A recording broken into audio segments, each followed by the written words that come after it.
Hey, hi there. Come on in and get comfortable. I'm really glad you found your way back to me tonight, wherever you happen to be listening from.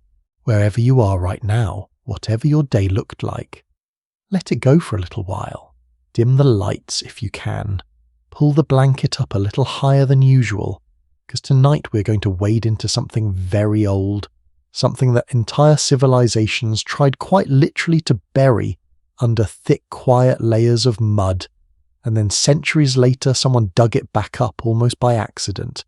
Most people believe the story of a flood that drowned the world, the one where a chosen few survive inside a wooden boat, while everyone else disappears beneath the water, belongs to one book and one book alone. That belief is wrong. More than 1,000 years before anyone ever wrote the name Noah, someone else was already telling this very same story, pressed into wet clay with a sharpened reed. And when a self-taught Londoner finally understood what he was holding in the autumn of 1872, he did something so strange, so unguarded, that the men standing next to him never forgot it for as long as they lived. We will get to that moment, I promise you. But first, a small favour if you do not mind. If you find this kind of story pulls you in the way it pulls me in, consider tapping that like button or following along so you do not lose your place the next time you want something like this to drift off to. A comment costs you nothing either, and I look through every single one of them, so tell me where you're tucked in tonight and what time it happens to be where you're sitting right now. Some of you are curled up before midnight. Some of you are on a lunch break on the far side of the planet, quietly hiding from your own to-do list for 20 minutes. Either way, I am glad you are here with me. And if a membership ever feels like something you would enjoy, that door stays open too. But only if it feels right for you. No pressure at all ever. For now, let's just settle in properly. Turn on a fan if you have one nearby or anything with a soft, steady hum. That kind of low, even sound tends to make an old story feel a little more like a memory than a lesson. Tonight, we're going to follow water across the whole of human history. We will kneel in the mud beneath an ancient city and watch one very confident archaeologist convince himself he had personally found the end of the world. We will visit a sea that swallowed an entire coastline in a single winter, and a green, gentle stretch of land beneath what is now the North Sea gone in an afternoon. We will hear how a river in China was said to have drowned a kingdom whole, and how on the far side of the earth, in places that never once traded a single word with Mesopotamia, people still tell almost the exact same story. But we start here, in a quiet room in London, with a clerk at a table covered in broken clay, and a discovery that refused to stay contained. Picture London in November of 1872. Cold, damp, the kind of grey that sits low over the rooftops and never quite lifts. Inside the British Museum on the second floor, there is a room that looks out over the bare black branches of the plane trees in Russell Square.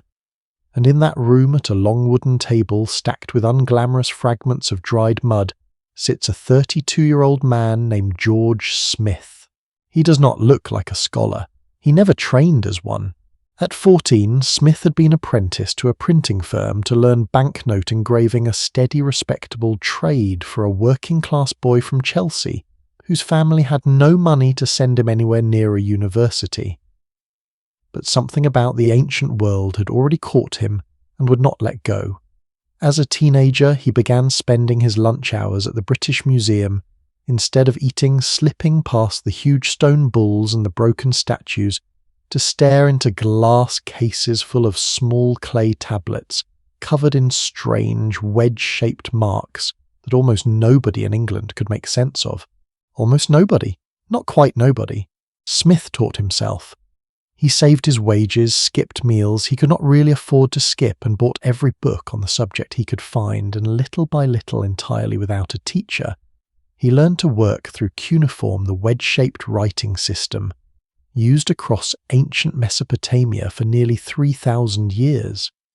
A senior museum scholar eventually noticed the strange young man who kept turning up at lunchtime, instead of eating his sandwich like a normal person, and gave him permission to study in his own private workroom. Within a few years, Smith was no longer just a visitor with a growling stomach. He had a desk. He had a job. He was now the man responsible for sorting through tens of thousands of shattered clay fragments that had been shipped to London a quarter of a century earlier, dug out of a buried mound in what is now northern Iraq. That mound had a name, Nineveh. Decades before Smith ever touched a single piece of it, a British excavator named Austin Henry Layard and his assistant, an Iraqi archaeologist named Hormuzd Rassam, had spent years pulling tablets out of that mound crate by crate, loading them onto rafts, floating them down the Tigris River, and shipping the rest of the way to London by sea. Almost nobody involved in that effort could actually work out what any of it said. There was simply too much material and far too few people anywhere in the world who understood the script well enough to make sense of it. And underneath that mound, those excavators had found something extraordinary. The remains of a royal library built by an Assyrian king who ruled roughly 2,600 years ago. This king had ordered scribes across his empire to copy and collect the accumulated knowledge of Mesopotamia medicine, astronomy, law, poetry, all of it pressed into wet clay and stored inside his own palace. When his empire eventually collapsed and Nineveh burned, that fire, which should have destroyed everything, did something almost nobody expects. It baked the clay tablets hard like pottery inside a kiln and sealed them safely under the rubble for more than 2,000 years. A city fell, a library burned, and somehow that destruction is the exact reason any of this survived at all. By 1872, thousands of those baked fragments sat in the museum's back rooms, most of them unsorted, uncatalogued, and about as unglamorous as ancient artifacts get.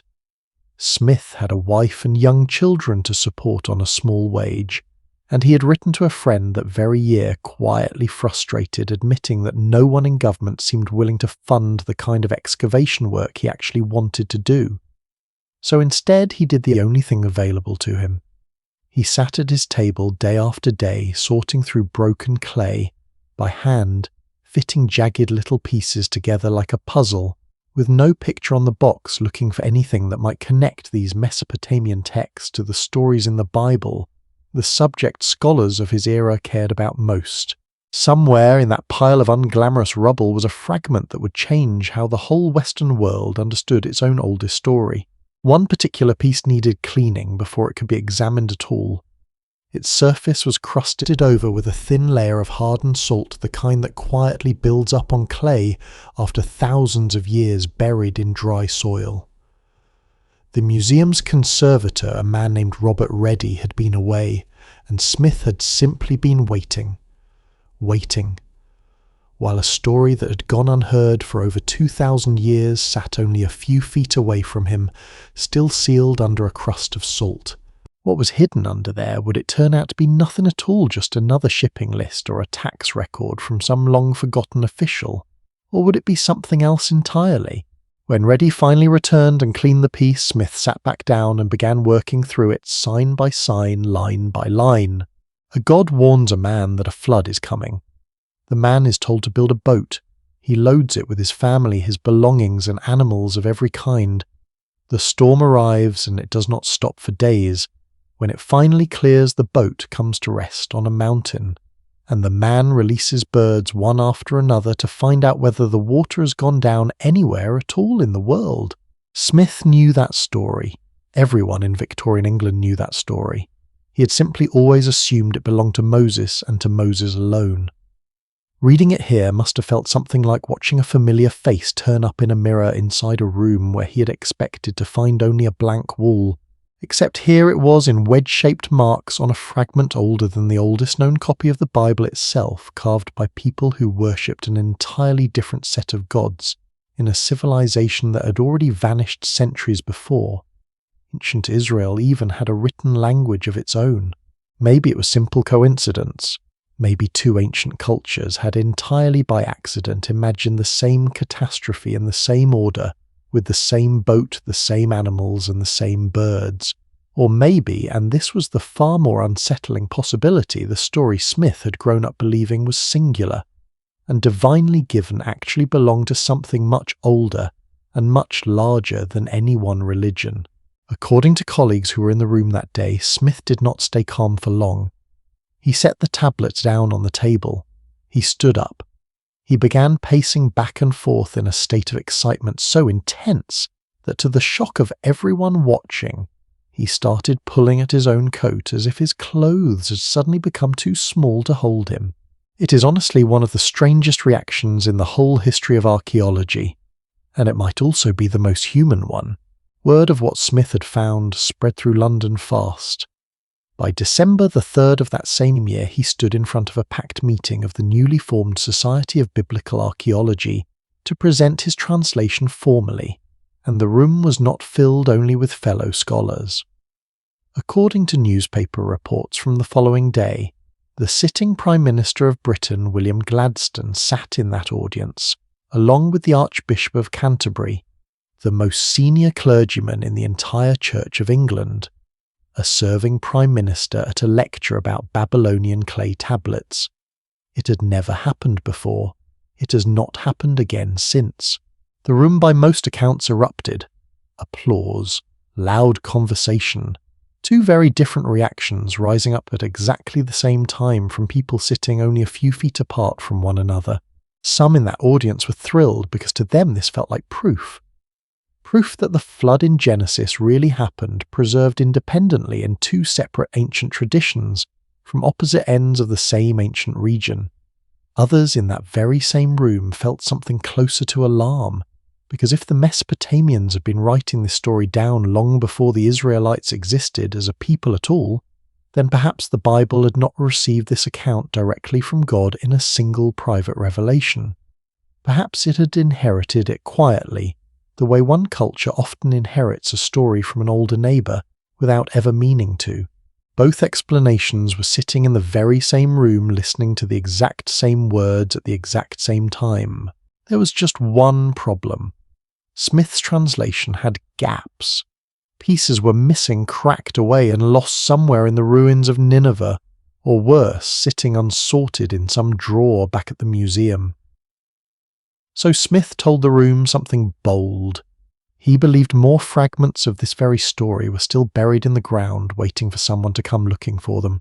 A newspaper owner sitting in that audience took the bet seriously. Edwin Arnold, who ran the Daily Telegraph, offered to personally fund an expedition back to Nineveh, so Smith could search for what was missing. Smith accepted, and by the spring of the following year he was standing on that same dusty mound in what is now Iraq, digging through ruins that earlier excavators had already picked over once before him. What happened next should not have been possible. On the 5th day of digging, only 5 days in, Smith found a small broken piece of tablet now catalogued simply as K3375. And it fit. It completed almost exactly the missing section of his flood story, the very lines he had told a room full of strangers back in London that he hoped were still out there somewhere in the dirt. Think about the odds of that for a moment. An entire buried city spread across acres of dust and rubble. Years of earlier digging already picked through much of the ground, and within one single work week the missing piece turns up, almost as if it had been waiting for him personally the whole time. The odds of that happening on a site that size in that shorter time sit somewhere next to nothing, and yet it happened anyway. So here is where we leave things for tonight, at least for now. A boy who could not afford school taught himself a dead language on his lunch break, one glass case at a time. A story about the end of the world sat buried under 2,000 years of ash and salt, waiting for exactly the right stranger to brush it clean. And once that story got out into the world, once people understood it did not belong to only one people, one very large question opened up and it refused to shut again. Maybe every one of those cultures dreamed up the same nightmare by pure coincidence, each one imagining a flood, because floods are simply the most obvious disaster a person living near a river could ever imagine. Maybe the story spread slowly, quietly from one ancient neighbour to another, retold so many times across so many centuries that the details simply survived the journey intact. Or, the quietest possibility of all, maybe somewhere in the deep past something real happened to the world, something big enough and frightening enough that nobody who lived through it ever really stopped telling their children about it generation after generation, for far longer than anyone in that London lecture hall could have imagined. That is where we're headed next, into rooms far from London and mud far older than anything George Smith ever held in his careful, uncertain hands. So let's ask the obvious question out loud, the one George Smith's own discovery forced onto the desks of scholars everywhere afterward. If a flood story this old, this detailed, this eerily similar to Noah, could turn up in the mud of one buried city, how many more versions of it were sitting quietly in libraries, temples, and grandmothers' memories all over the rest of the world? Fast forward almost 50 years from that London lecture hall to a very different kind of room. Cambridge, England, the years leading up to 1918. A social anthropologist named James Fraser, already well known for a sprawling earlier study of ancient myth and ritual, decided to attempt something almost absurd in its ambition. He wanted to gather every flood legend human beings had ever told from every corner of the inhabited world, and lay them side by side to see what they actually had in common. Picture his desk for a moment. Stacks of paper taller than they had any right to be, arriving from places Fraser himself would never visit in his life. Handwritten letters, typed reports on onion skin paper thin enough to see through, newspaper clippings, sermons, ship logs, the occasional sketch of a canoe or a wooden chest drawn from memory by someone who had heard the story second-hand years before from an elder who was already old at the time. He was not working from a handful of convenient sources. Missionaries mailed him reports from tiny island villages scattered across the Pacific. Colonial officers sent him accounts collected from tribal elders in the Americas. Traders, sailors, and fellow academics fed him fragments for years, an entire quiet postal network, funneling ancient memory back toward one desk in England, one careful stack of paper at a time. By the time Fraser finished the flood chapter, alone had grown so large it needed a book of its own, spread across 3 thick volumes. He had documented well over 100 separate cultures scattered across nearly every inhabited continent, all describing some version of a world drowned by water, or in one striking case we'll get to, shortly drowned by something else entirely. Here is the part I find almost funny in hindsight and a little humbling too. Fraser, working with the incomplete information available to him in 1918, concluded that flood traditions were strangely absent from one entire continent, Africa. He assumed it wrote it down with real confidence, and moved on to his next chapter.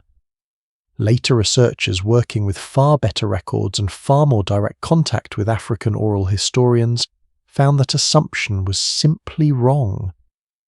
The traditions were there all along, waiting the same way George Smith's tablet had waited under its crust of salt. Fraser had just never received the letters that would have told him so. It is a small lesson tucked inside a much bigger one. Even a brilliant, careful scholar drowning in more evidence than any single person could realistically process can still mistake the limits of his own inbox for the limits of the world. There is another detail about Fraser worth sitting with for a moment. Colleagues at the time somewhat affectionately and somewhat not called men like him armchair anthropologists. Fraser rarely travelled to see any of these places for himself. He built his entire monumental survey of human belief from the comfort of a university study, trusting the honesty and the accuracy of strangers he would likely never meet scattered across 5 continents. It is a strange, almost paradoxical way to become one of the most influential scholars of world mythology, never once setting foot in most of the places whose stories made him famous. So here is what actually holds all these different stories together once you strip away the local colour, the different gods, the different weather, the different names for the same dry hilltop where everyone finally came to rest. Almost every flood tradition on Earth, whether it comes from a mountain village, a desert kingdom, or a tiny coral atoll, tends to share the same 4 moving parts. First, someone receives a warning. A god speaks. A spirit appears in a dream, or in the Mesopotamian case we already met, a reed wall seems to whisper a secret it was never supposed to share. Second, someone builds or finds a vessel. Third, that person survives the flood and becomes the one who has to start humanity over again, sometimes alone, sometimes with family, sometimes with nothing but a small frightened collection of animals for company. And fourth, in an enormous number of these stories, entirely independent of one another, someone sends out a bird to check whether the water has gone down anywhere at all. A bird. Sit with that for a second. Not a fish sent swimming below the surface. Not a stone dropped to test the depth. A bird released up into open sky, trusted to look for land that cannot yet be seen from the deck of a boat. Honestly, if you had lived through something like this yourself, which single detail do you think you would still remember decades later? Telling it to your own grandchildren beside a fire? The rain that would not stop, the sound the water made against the hull at night, or maybe just the bird small and quiet against all that grey sky disappearing for a while, and then one day simply not coming back. That detail is not as poetic as it sounds. It is practical.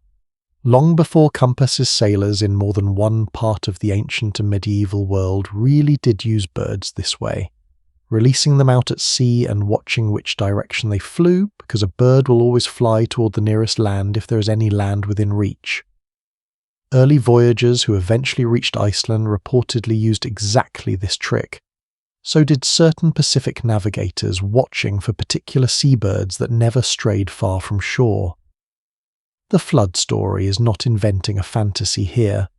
In more than one case, it is quietly preserving a genuine, ordinary piece of ancient seamanship, wrapped inside a myth about the end of the world, and the warning itself changes shape just as often as the vessel does. Sometimes it comes as a straightforward command from a single clearly named god. Sometimes it arrives sideways almost by accident, the way it does in the Mesopotamian version, where a god who has sworn an oath of secrecy technically keeps his promise by whispering the danger to a wall instead of a person fully aware that a particular man happens to be listening on the other side of it. There is something almost comic about that loophole, a god following the letter of a rule while completely betraying its spirit, and honestly, I find it one of the most human details in the entire story. Whoever first told it clearly understood how people actually get around inconvenient promises. Now, before we go any further, if your eyes are starting to feel heavy good, that is exactly what tonight is for. Let yourself sink a little deeper into wherever you're lying right now. You do not need to remember every name in this story. Just let the shape of it settle over you slowly the way fog settles over a quiet street. What honestly surprised me working through all of this is how much the surface details actually differ once you look closely, even while that basic four-part shape keeps repeating. The vessel in particular is almost never the same object twice. In Mesopotamia, it is a cube-shaped ship built to painfully specific measurements. In one striking Norse tradition, there is no rain at all and no ocean either. Instead, an enormous primordial being is killed by three gods, and so much blood pours from his wounds that it drowns nearly every other giant in existence, all except for one giant and his wife, who survive by climbing inside a hollowed-out log and drifting until they find new land to stand on. A flood of blood instead of a flood of water. A completely different substance, and yet the exact same structure, the exact same ending, a single family quietly starting the world over from nothing. Elsewhere, the vessel shrinks down into something almost domestic. In one well-known telling from ancient Greece, the survivors do not build a boat at all, they simply climb inside a plain wooden chest. In an Indian tradition, a small fish that a kind man once rescued and kept safe in a jar grows so enormous over time that it eventually tows his entire ship to safety, a rope tied gently around its own horn. Across parts of the Pacific and the Americas, the vessel becomes a raft, a canoe, or sometimes barely more than a hollow log lashed together in a hurry in the middle of a genuine panic. So why would people who never once spoke the same language, who never traded a single object with one another across the whole of human history, keep landing on such a similar shape for their worst possible nightmare? Why almost always water, or in that one Norse case something that behaves exactly like water? why almost always one family and never an entire surviving nation, why again and again a bird sent out into open air. There are really only three honest answers sitting on the table, and historians still argue sometimes quite fiercely over which one deserves the most weight. Which one would you put your money on lying there right now, half asleep, working through it in your own head? The first answer is that these stories travelled. Merchants moved along old trade routes for thousands of years, carrying goods, marriages, religions, and yes, stories from one settled region into the next. Under this view, the Hebrew flood story and the Mesopotamian one are not two separate inventions at all. They are near relatives shaped by centuries of quiet contact between neighbouring peoples who truly knew of each other's existence, traded with each other, and occasionally conquered each other. The second answer removes contact from the equation entirely. Under this view, human beings everywhere, whether their homes sit beside a great river in Mesopotamia or on a mountain slope thousands of miles from the nearest coastline, share the same nervous system, the same fears, and roughly the same handful of catastrophes truly worth being afraid of.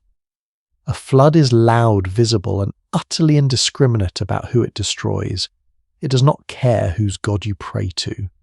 Give any storyteller anywhere on earth the job of explaining why the world once very nearly ended, and a flood is simply one of the first images the human imagination reaches for on its own. No borrowing required, no trade route necessary. And then there is a third answer, the quiet one, the one this entire season is really built around. What if certain specific versions of this story are not myth at all? Not in the sense we usually mean by that word. What if in a handful of very particular cases something enormous actually happened once in a real place to real people? And the story we now call a legend is simply what a memory looks like after it has been carried carefully through 200 generations of retelling. If I had to guess, and this really is only a guess, I would say all three answers are probably true at the same time, just never for the same story twice. Some of these flood traditions almost certainly spread hand to hand along old trade roads, quietly reshaped with every retelling. Some were invented independently by people who had never heard of Mesopotamia and never needed to. And a small number, a very small number, might be doing something far stranger than either of those two explanations, carrying an actual ancient event across thousands of years. The way a river carries fine silt downstream, wearing away most of the sharp details, but somehow never quite losing the shape of what actually happened. It is also worth pausing on why the independent invention theory carries as much weight as it does among historians. Take a quick look at where the earliest large civilizations on Earth actually settled, and a pattern jumps out almost immediately. Egypt grew up along a river that flooded on a fairly predictable yearly schedule. Mesopotamia sat squeezed between two rivers, famous for flooding without much warning at all. The Indus Valley civilization built its cities on a floodplain. Early Chinese settlements clustered along a river so prone to catastrophic flooding that its ancient nickname translates roughly to China's sorrow. If you're looking for the single most common natural disaster in the story of early human settlement, you will not find war or fire or drought sitting at the top of that particular list. You will find water arriving somewhere it was never invited again and again for thousands of years, across nearly every river valley where large numbers of people first learned to settle near one another. None of that requires a single ancient civilization to have ever contacted another one. It simply requires human beings to keep building their homes next to rivers, which for very obvious reasons involving drinking water and fertile soil they have always done and likely always will. There is actually a fourth theory too, an older one mostly retired from serious scholarship today, though it deserves at least a mention. In the 1800s, a scholar named Max Muller argued that many of these ancient stories were not about real floods, real memories or shared psychology at all, but were instead poetic descriptions of the sun, the sky and the weather, slowly misunderstood by later generations who forgot the original metaphor and started taking the sunrise and sunset a little too literally. It was a clever theory for its time, it also eventually collapsed under its own cleverness, stretched to explain far more than the evidence could reasonably support. I mention it mainly because it is a useful reminder that even brilliant scholars can fall in love with an elegant idea long after the facts have quietly stopped agreeing with them. Every field has a version of this story somewhere in its past, a theory that explained almost everything beautifully, right up until the moment it explained nothing at all.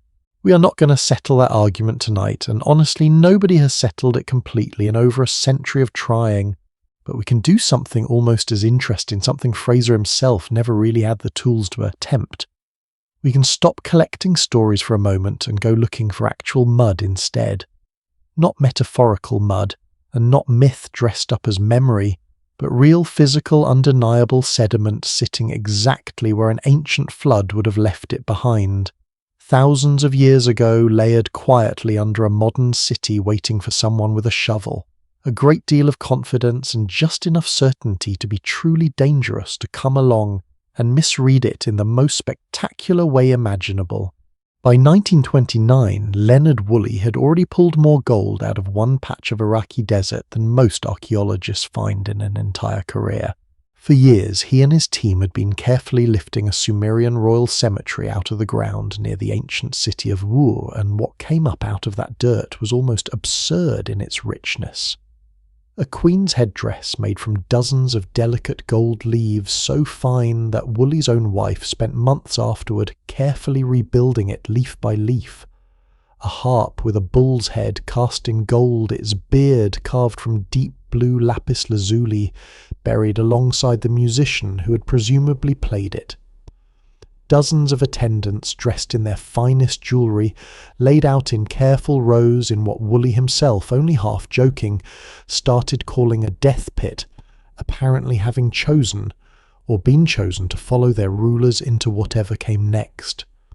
Every week seemed to bring another object nobody had expected to still exist, let alone survive underground for more than 4,000 years. It was the kind of find that makes an entire career, the sort of discovery most people in that profession quietly hope for and never actually get. Woolley got it, and then instead of stopping there, he got curious about something underneath it. He wanted to know how far down the city actually went. Not the royal graves. Below them, beneath the oldest layer anyone had ever excavated at Ur back toward whatever had been there before Ur existed at all. So he had his workmen sink a narrow test shaft barely wider than a man standing with his arms out straight down into the ground beneath everything they had already found. For a while the shaft told a familiar story. Broken pottery, ash from old cooking fires, crumbled mud brick from houses that had stood fallen and been rebuilt on top of themselves for centuries, the ordinary debris of a city that had simply been lived in for a very long time. Then a few feet down all of that stopped completely. No more pottery, no more ash. Nothing but clean, damp, featureless mud, the kind of soil that has never had a house, a fire pit or a footprint pressed into it. One of the workmen down in the shaft called up that they had hit the bottom, the very beginning of the earth itself, what he called virgin soil. As far as he was concerned, there was nothing left to find, and they might as well move on to somewhere more promising. Woolley did not believe it for a second. If your eyes are getting heavy right around now, that is completely fine. You do not need to hold on to every detail. Just let the story keep moving somewhere in the back of your mind while the rest of you rests. Here is why Woolley pushed back. That mud layer sat higher up than he expected the true bottom of a Mesopotamian city to sit, which meant in his mind that something did not add up. If this really was the start of the world, why did it not go down nearly as deep as it should have? So he told his workmen to keep digging straight through the clean mud past the point where any reasonable person would have called it quits, and beneath it the debris started again. More broken pottery, more ash, more traces of ordinary people cooking, sweeping and rebuilding their homes exactly the way they had been doing in the layer above the mud, which meant the sterile mud was never the beginning of anything. It was an interruption sitting in the middle of a story that had clearly been going on both before it and after it. Think about what that actually implies for a moment.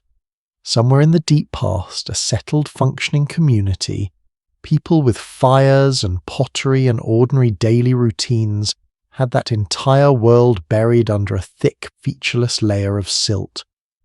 And then afterward, other people came back and rebuilt on top of it as though nothing unusual had happened at all. Woolley expanded that narrow shaft into a truly enormous excavation, eventually a pit roughly 75 feet by 60 feet, a cross-cut more than 60 feet down into the earth. And in the deepest section of that new pit, the clean mud layer measured somewhere between 8 and 11 feet thick, an almost unbelievable depth for standing water to have left behind in one single event. By his own account, when Woolley climbed down and looked at that wall of mud with his own eyes, he already knew exactly what he was going to write in his notes before he even said a word to anyone else. Careful as ever, he brought 2 of his own staff down into the pit afterward, pointed at the layers without telling them what he already believed, and asked each of them separately to explain what they were looking at in their own words. Both of them, without any prompting, landed on the same conclusion he had already reached alone. Only then did he allow himself to actually believe it. He announced his conclusion to the world within the year. This, he said, was physical proof of the flood, the very disaster preserved in the tablet George Smith had translated decades earlier, the same disaster echoed almost word for word in the biblical story of Noah. Woolley was careful, to his credit, not to claim he had found evidence of a flood that drowned the entire planet. What he proposed instead was something narrower, and honestly more believable, a colossal local flood that swallowed the whole of the lower Tigris and Euphrates Valley, an area roughly 400 miles long and 100 miles wide. For the people who actually lived in that valley, who had never travelled far enough to know the world extended any further than that, a disaster of that size really would have felt like the end of everything. The announcement made headlines around the world, not tucked away in some small science column either, but splashed across front pages in London and New York alongside the ordinary news of the day. Newspapers ran the story for weeks. Preachers referenced it from the pulpit as though the argument between faith and archaeology had finally quietly been settled in faith's favour. Woolley's own book about the discovery went on to sell remarkably well, for a work of academic non-fiction, the kind of sales figure most excavation reports could only dream about. For a little while, it honestly seemed like archaeology had done something almost impossible, reach back across thousands of years of silence and physically touch the exact same catastrophe that had inspired one of humanity's oldest stories. Then things got complicated in the way things in archaeology almost always eventually do. Barely a year earlier, at another ancient Sumerian city called Kish, 2 other excavators, Stephen Langdon and Louis Watterlin, had already found their own layer of clean water-laid silt sitting beneath the rubble of an old settlement about 1.5 feet thick by their own measurements. It seemed at first glance like beautiful independent confirmation. 2 separate cities, 2 separate excavation teams, the same strange evidence sitting quietly in the ground at both of them waiting to be noticed. And then just 2 years after that, a third team digging at a site called Shurapak found a flood layer of their own. Here is where the story gets truly strange in a way I find almost more compelling than the original announcement. Shurapak was not just any Sumerian city. According to the very same ancient texts that described the flood in the first place, Shurapak was the flood hero's own hometown, the city where the man who built the boat and survived the deluge was supposed to have lived before the water came. Finding a real flood layer at that exact site felt for a moment almost too perfect. So quick question for you lying there in the dark. If you had been a young archaeologist standing at the edge of that pit in 1931 watching your trowel scrape away centuries of dust to reveal the exact same clean mud that Woolley had found at and Langdon had found at Kish right there in the flood hero's own city, would you have believed it too? Most people would have. Most people did. It takes a strange, almost stubborn kind of patience to stand in front of evidence that confirms exactly what you were hoping to find, and still make yourself ask whether you are seeing it clearly or simply seeing what you already wanted to see. But here is the detail that quietly deflated the whole triumphant story, and it is my favourite kind of historical detail, the kind that only shows up once you are patient enough to keep checking. Archaeologists have a somewhat unglamorous trick for figuring out how old a layer of dirt really is, one that has nothing to do with flood myths at all. Pottery styles change over time the same way clothing or handwriting does, and a trained eye can often place a broken piece of pottery within a century or two just by looking at its shape, its glaze, and the patterns scratched into its surface. When later archaeologists applied exactly that method to the pottery sealed inside and around each of these three separate flood layers, a far more precise approach than anything available to Woolley back in 1929, the three floods turned out not to line up in time at all. Ur's layer belonged to a period centuries earlier than the others, somewhere near 3,500 years before the Common Era. Kish's layer sat somewhere in the middle. Shurupak's layer, the one at the flood hero's own city, turned out to be the youngest of the three, dating nearer to 2,900 years before the Common Era. Several hundred years after the mud at Ur had already dried, cracked, and been quietly forgotten. 3 floods, 3 different cities, 3 different centuries, not one single world-changing catastrophe at all, but 3 completely separate, unrelated river floods, each one severe enough to bury a neighbourhood, none of them large enough or simultaneous enough to be the one event everyone had been so eager to identify. How does a story stay perfectly intact across 600 years and 3 different cities if the actual water never once behaved that way? How do 3 unrelated disasters get remembered centuries apart as a single unforgettable night? And if the mud itself refuses to agree on when any of this happened, what exactly were all those excited newspaper readers in 1929 actually looking at? There was one more small deflating detail waiting at the very end of this story. Later surveys at Ur itself found that Woolley's famous mud layer did not even cover the entire town. Parts of the ancient city sitting only a short distance away from his excavation pit showed no flood deposit at all. The disaster that made international headlines as potential proof of Noah's flood had not in the end even managed to drown the whole of one single Sumerian city, let alone an entire valley, let alone the world. I want to be careful here because it would be easy to tell this part of the story as though Woolley had simply been careless or foolish or too eager for a headline. I do not think that is fair to him, and I do not think it is even accurate. The man had just spent years with real patience and real rigour excavating one of the most important archaeological sites of the century. He checked his find with 2 trusted colleagues before he published a single word about it. What happened to him is something far more human and honestly far more common among careful, intelligent people than simple carelessness ever is. He found evidence that matched a story he already knew, already loved, and already half expected to find confirmation for, and the match felt so clean, so immediate, that it was almost impossible not to reach for the biggest possible explanation first and ask harder questions later. That instinct is not unique to 1920s archaeology. It shows up constantly in laboratories, in newsrooms, in courtrooms. Anywhere a person is holding a piece of evidence that happens to fit the story they were already hoping to tell. It is, if anything, the most ordinary failure a careful mind can have the quiet gravity a beloved story exerts on the way we interpret whatever new evidence happens to land in front of us.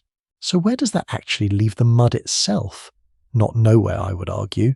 3 real physical catastrophic floods did happen in ancient Mesopotamia, spread out across roughly 600 years of that region's history, each one large enough to bury a functioning settlement under many feet of silt. That is not nothing. Rivers like the Tigris and the Euphrates were more than capable of producing disasters on that scale more than once in exactly the stretch of history when these stories were first being told and retold around fires and courtyards.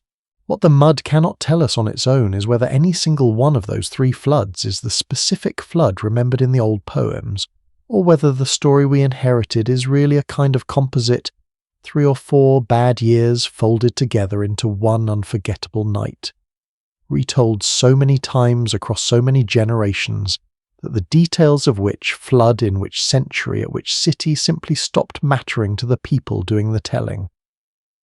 A flood does not need a single origin point to feel true to the people living through it. It only needs to be big enough and near enough that everyone who survived it agreed it was worth telling their children about. Maybe Woolley really did put his hand on the exact flood that inspired Ziusudra and Utnapishtim and eventually Noah. Maybe he found only one of several ordinary disasters that happened to strike a part of the world already famous for remembering things in extraordinary detail. Or, and this is probably the quietest, most honest answer available to us tonight, maybe it never was just one flood at all, and the story survived precisely because it never needed to be. Either way, the ground had spoken, even if it never quite said what everyone in 1929 was so sure they heard, because if the mud itself could not fully settle the argument, there was still one more place left to look back in the words themselves, back in the actual clay tablets sitting in museum drawers, waiting to be compared line by line against the story. So many of us grew up believing belonged to only one book, long before there was a man named Noah. Long before there was even a man named Utnapishtim. The oldest version of this story we have ever found does not open with a flood at all. It opens with a labor dispute. Picture it. Somewhere in the deep invented past of Mesopotamian religion, the younger gods, the ones stuck doing the actual physical work of the universe, have spent decades digging irrigation canals by hand for the senior gods to enjoy. 40 years of it, according to the old poem, 40 years of blistered hands and aching backs hauling wet earth out of riverbeds under a punishing sun while the older, far more comfortable gods sit somewhere pleasant and take the credit. One night without warning anyone, the working gods gather in the dark, set every single one of their tools on fire, and march together toward the house of Enlil, the king of the gods, in open, furious revolt. That is not a scene from Genesis. It is the opening of a much older Babylonian poem called the Atrahasis, and it is, as far as anyone has been able to determine, the oldest reasonably complete flood story we possess. A scribe's own signature on the surviving copy dates it to somewhere near 1630 years before the Common Era during the reign of a Babylonian king, a few generations removed from the far more famous Hammurabi, which makes this particular telling roughly 1,000 years older than the version sitting inside most people's family Bible. And even that is not quite the beginning.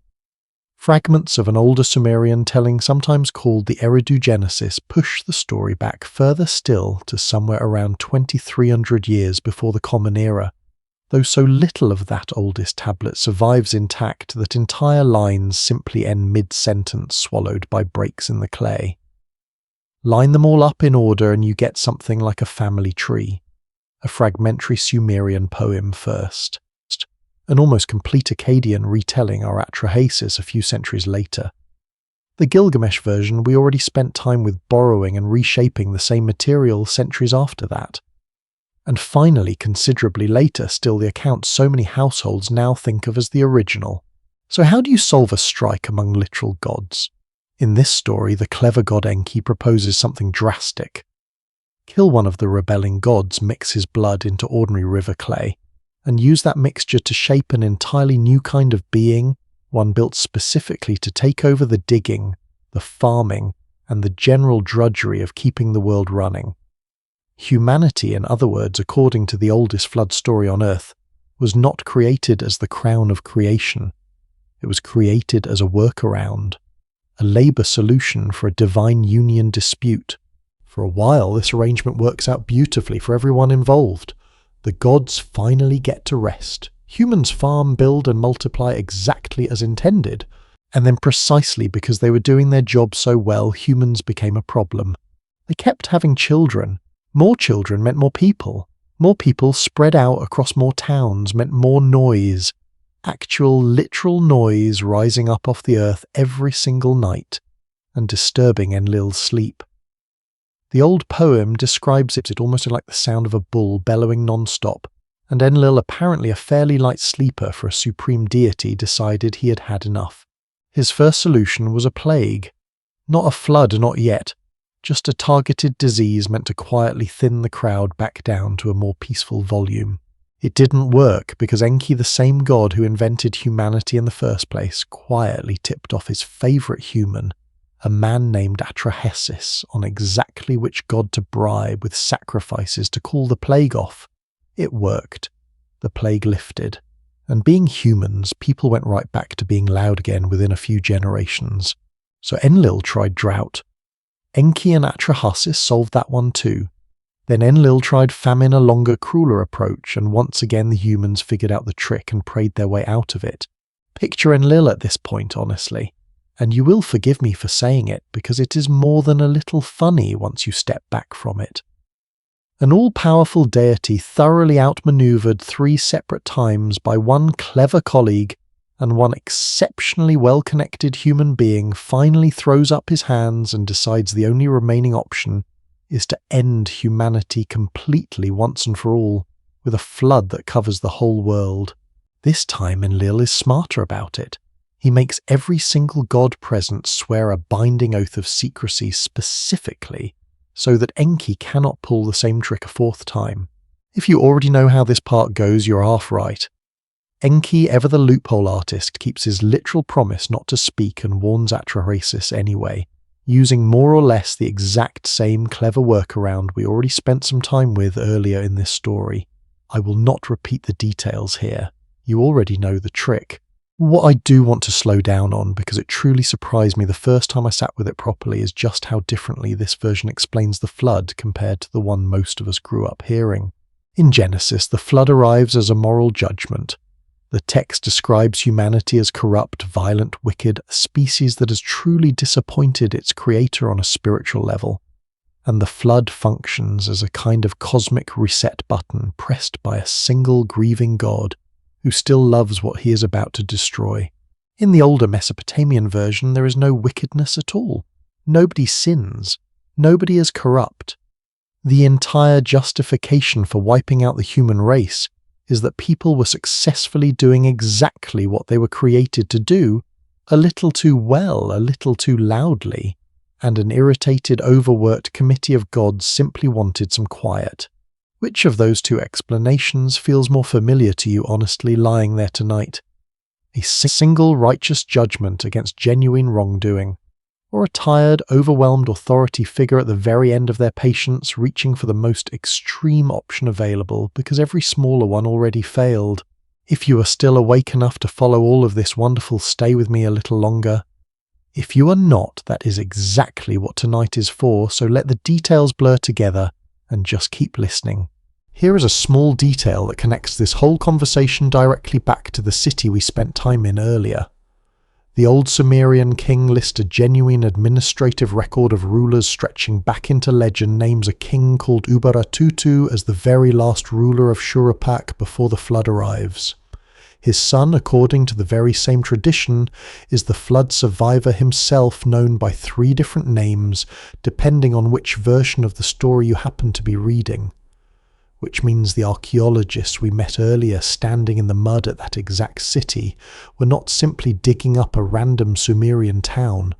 They were digging up the one place ancient scribes themselves had already flagged as ground zero centuries before anyone owned a shovel. Now let's sit with the boat itself for a moment, because even here the 2 traditions quietly disagree on the details. In the Mesopotamian telling, the god Ea instructs the flood's hero to build something shaped like a perfect cube, 120 cubits on every single side, which works out to somewhere around 180 feet of vessel in every direction. 6 decks, roughly an acre of usable floor space, a boat with no front end and no back end at all, just a giant floating box sealed with pitch, designed purely to survive, never once designed to actually sail anywhere. Try to picture that for a second, sitting in a dry riverbed. A wooden cube nearly the height of a modern 18-story building on every single side, built by hand, sealed with river pitch in a matter of days. The Genesis version imagines something completely different. 300 cubits long, 50 cubits wide, 30 cubits high, a long, proportioned, unmistakably ship-shaped vessel. closer in spirit to something you could actually steer than to a box you simply hope stays afloat. Neither structure has ever been found, and honestly, neither one was ever likely to survive in any recoverable form, even if it existed exactly as described. But the difference still tells you something. One culture imagined survival as a matter of raw brute capacity, an enormous sealed container built to endure. The other imagined survival as something closer to a genuine voyage, a vessel meant to be piloted somewhere specific on purpose. There is one more small detail I've been saving because I like it best of all. In the Mesopotamian version, once the water finally begins retreating, the flood survivor sends out birds to check for dry land in a very particular order. First, a dove which finds nowhere to land and comes straight back. Then a swallow which also finds nothing and returns. Finally, a raven which flies off and simply never comes back at all, the clearest possible sign that somewhere out there dry ground has finally reappeared. In Genesis, the order is flipped completely. The raven goes out first, flying back and forth without ever quite settling anywhere useful. Only afterward does the dove get sent out not once but 3 separate times, first coming back empty, then coming back holding a single fresh olive leaf, and only on the 3rd and final attempt not coming back at all. 2 different birds doing 2 different jobs in 2 completely reversed sequences.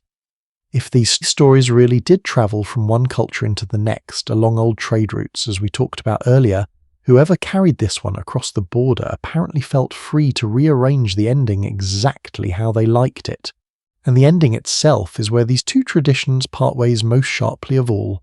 In Genesis, once the water recedes, God makes a formal promise, a covenant sealed visibly in the sky with a rainbow, a solemn vow never again to destroy the world this particular way. It is warm, it is personal, it reads like reconciliation between 2 parties who both truly want the relationship to continue. The Mesopotamian ending is colder, and in its own strange way far more practical. The gods, horrified to realize they nearly starved themselves out of existence since nobody survived to bring them sacrifices anymore, do not offer a rainbow. They offer engineering. They quietly build permanent population controls directly into human biology and human society.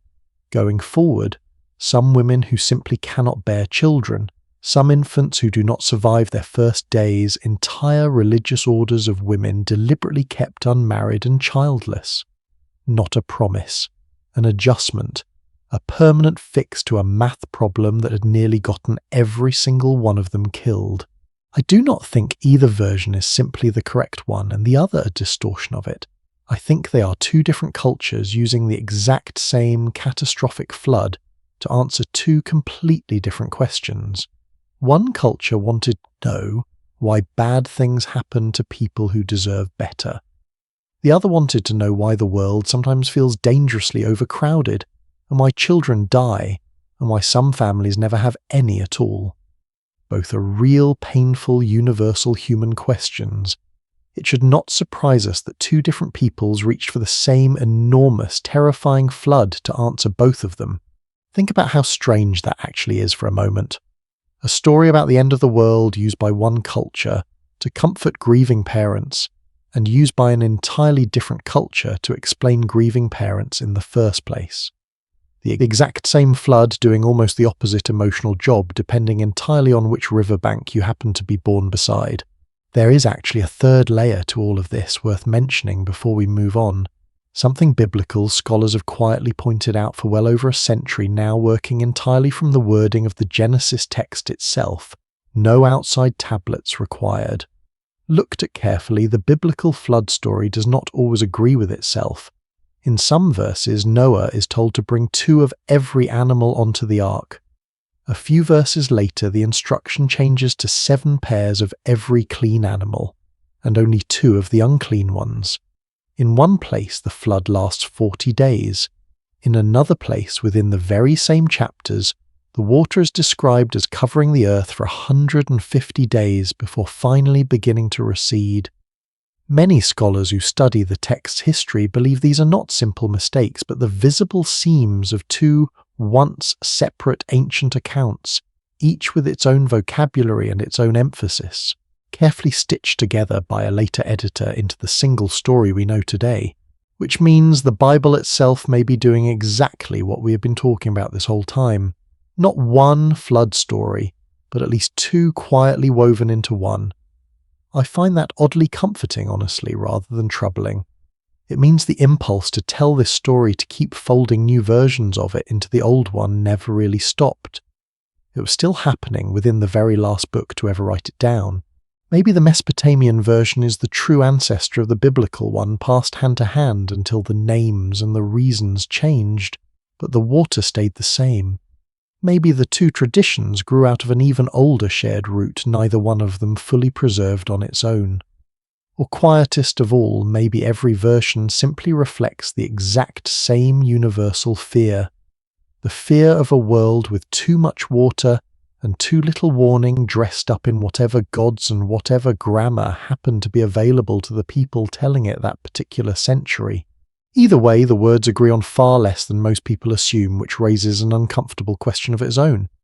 If neither the mud in the ground nor the ink on the tablets can settle where this story actually began, maybe we have been looking in the wrong kind of place entirely, and it is time to stop digging through Mesopotamia and start looking somewhere the water itself left an unmistakable mark. There is a particular kind of quiet that settles over a research ship after midnight out in the middle of a dark sea when the engines have been cut and everyone off shift has finally gone below. That is where this next piece of the story begins. Not in a library, not in a desert trench, on the deck of a vessel floating above one of the strangest bodies of water on the planet, with a steel pipe being lowered slowly through more than 1,000 feet of blackness toward a seabed nobody had ever properly examined. The device doing the work is called a piston corer, and the idea behind it is almost comically simple.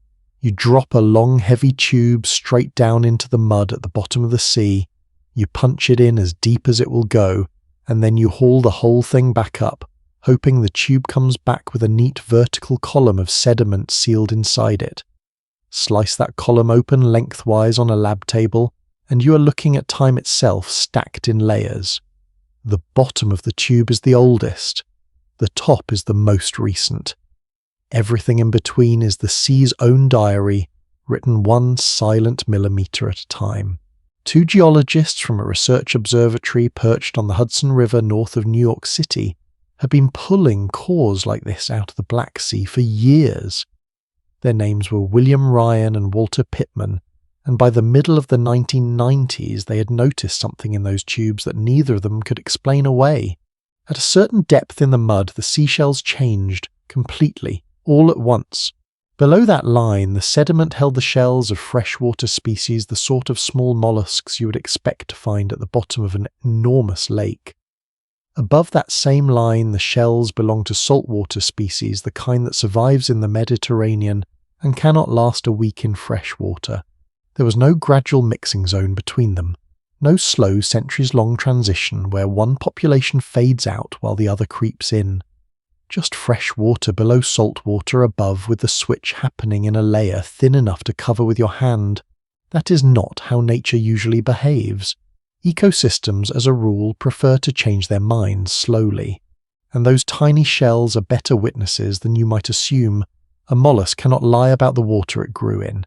Its shell is built molecule by molecule out of whatever surrounded it while it was alive, which means a handful of them pulled from a tube of mud is a chemical record of that exact spot at that exact century, with no storyteller sitting in between to shape the account.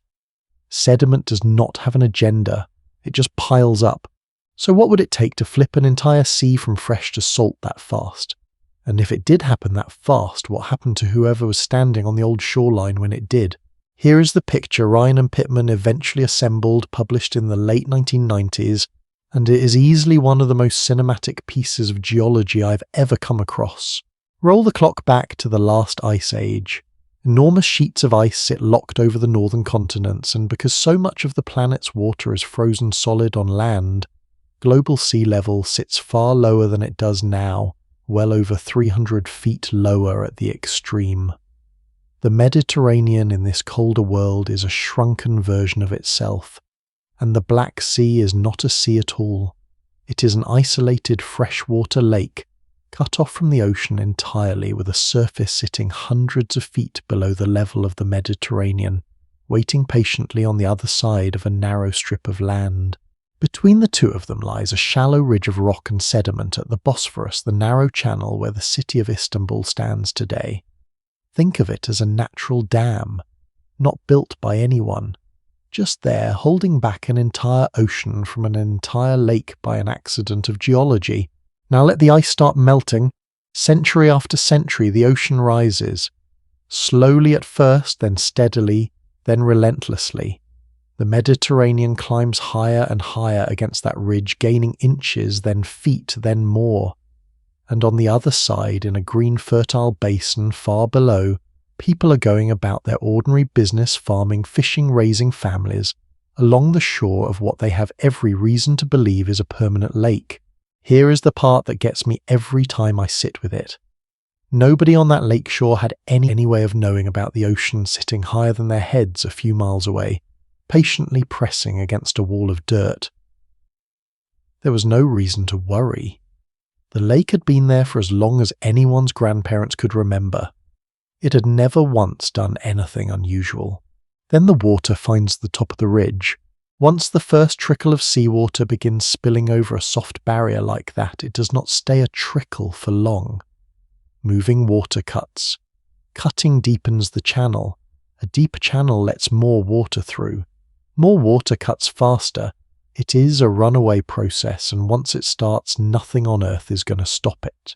The researchers estimated that at full force seawater came through that gap at something like 200 times the volume pouring over Niagara Falls. 10 cubic miles of water a day thundering down into a basin that had been quietly minding its own business for thousands of years. The lake's surface, they calculated, climbed roughly 6 inches every single day. 6 inches sounds almost gentle written down like that. It is not. On flat coastal ground, a vertical rise of 6 inches can move a shoreline inland by a mile or more in a single day, meaning the water was not lapping at your doorstep. It was walking toward you faster than you could move a village every day for months without ever pausing. By the time the basin finally filled and equalized, the surface had risen by something on the order of 500 feet, and more than 100,000 square kilometers of dry inhabited land had vanished underneath. That is an area larger than the entire state of Ohio drowned and never recovered. Take a second with that wherever you're lying right now. Not a story, not a poem. A real coastline with real houses on it going under so quickly that the water arrived faster than a family could reasonably decide what to carry. And it was still all of that, even without a single god involved. Which raises a question I keep turning over. If you survive something like that and you try to explain it to your grandchildren years later, in a language with no word for sea level, no concept of an ice age, and no idea that a strip of land had been quietly holding back an ocean the entire time, how exactly would you describe what happened? What words would you even reach for? I suspect you would end up saying something remarkably similar to what those old poems already say. The water came, it did not stop. Everything we knew went under. Now Ryan and Pittman did not stop at the geology. And this is exactly where their idea went from an interesting scientific paper to a genuine international sensation. In their popular book about the discovery published in 1998, they took the next step, the one that made headlines and predictably made a great many of their colleagues deeply uncomfortable. What if they suggested the people driven off that drowning shoreline scattered outward in every direction, carrying their farming knowledge with them into Europe and Anatolia and the Near East? And what if they also carried something less tangible, the memory of the day the water came retold around fires for so many generations that it eventually hardened into the story we have been following all along? It is, I will admit, an incredibly appealing idea. A single datable, physically verifiable catastrophe sitting right at the headwaters of the world's most persistent myth. Clean, satisfying, almost too tidy, which is usually the exact moment a careful person should start asking harder questions. So let's ask them gently before we go any further. and if you are drifting off somewhere around now, let yourself drift. The argument will still be sitting here when you surface. The first problem is timing. The original 1997 proposal placed the flood at somewhere around 7,600 years ago. A few years later, the same team revised their own estimate, pushing the date back closer to 8,800 years ago. That is not a small adjustment. It is a shift of well over 1,000 years, and it matters enormously, because the further back you push that date, the wider the silent gap grows between the actual event and the earliest written version of the flood story that we possess. Even taking the more conservative date, you're asking an oral tradition to carry a specific memory intact across something like 4,000 years before anybody writes a single word of it down. Not impossible, but an enormous ask, and one we will come back to later in a different part of the world entirely, where the evidence is far stranger than anyone expected. The second problem is more serious, and it comes from other scientists working in the very same basin. A number of researchers, several of them working directly on Black Sea sediments for decades, have argued that the water did not arrive in one catastrophic surge at all. Their interpretation of the cause suggests something far less dramatic, a fluctuating, oscillating rise across a much longer period, with the sea level going up, coming back down a little, and going up again over centuries. Others have proposed that the connection between the two bodies of water may not have run through the Bosphorus at all, but through an entirely different route further east, across a series of low valleys and lakes. There is also a pointed archaeological objection. If tens of thousands of displaced farmers really did stream outward from a drowning coastline into the interior of Europe, you would expect that migration to leave visible fingerprints in the archaeological record. Sudden changes in settlement patterns, in pottery and burial practices timed to that event. Several archaeologists have looked carefully for exactly that signature, and reported that the evidence simply does not line up the way the hypothesis requires. Pittman himself, to his enormous credit, drew this distinction publicly, and I have always liked him for it. Asked about the criticism, he said something to the effect that he remained certain there was a flood, but far less certain about whether it caused any diaspora at all. Two separate claims, one of them geological, one of them cultural. He was willing to defend the first without insisting on the second. That right there is what separates a scientist from a salesman, and it is worth noticing when it happens. It is also, I think, the honest lesson buried in this whole episode. The temptation is never to invent evidence. The temptation is to let one solid finding quietly carry a second, much shakier claim across the finish line beside it, simply because the two arrive together and the story sounds better with both. There is one more thread here that I find almost impossible to resist, because it involves a name most American listeners will recognize immediately for a completely different reason. Robert Ballard, the ocean explorer best known for locating the wreck of the Titanic, turned his attention to the Black Sea at the very end of the 1990s, specifically to test whether Ryan and Pittman's drowned coastline actually existed down there. The Black Sea is a strange and useful place for that kind of search, because below a certain depth, its water contains almost no oxygen at all. Nothing survives down there. Nothing rots down there. Wooden objects that would have dissolved into nothing anywhere else in the world can sit on that seabed for thousands of years, structurally intact, waiting. Ballard's team surveyed a stretch of seabed off the northern coast of Turkey and reported finding what certainly looked like an ancient shoreline sitting far below the modern one, complete with the kind of beach features you would expect from a coast that had once been dry. In one location, at a depth of around 300 feet, they reported finding worked wooden beams and stone tools arranged in a way that suggested a collapsed structure, rather than a natural jumble of debris. I want to be careful here, because the interpretation of that particular site has been debated ever since, and it has never been settled to everyone's satisfaction. But the drowned shoreline itself, the geological fact that this basin was once far smaller, and its old coast is now deep underwater, is not seriously in dispute. Somewhere down in that oxygen-starved dark, there is a beach that people once walked on. So where does all of this actually leave us? Honestly, in a more interesting place than a simple yes or no. Something real happened in the Black Sea basin.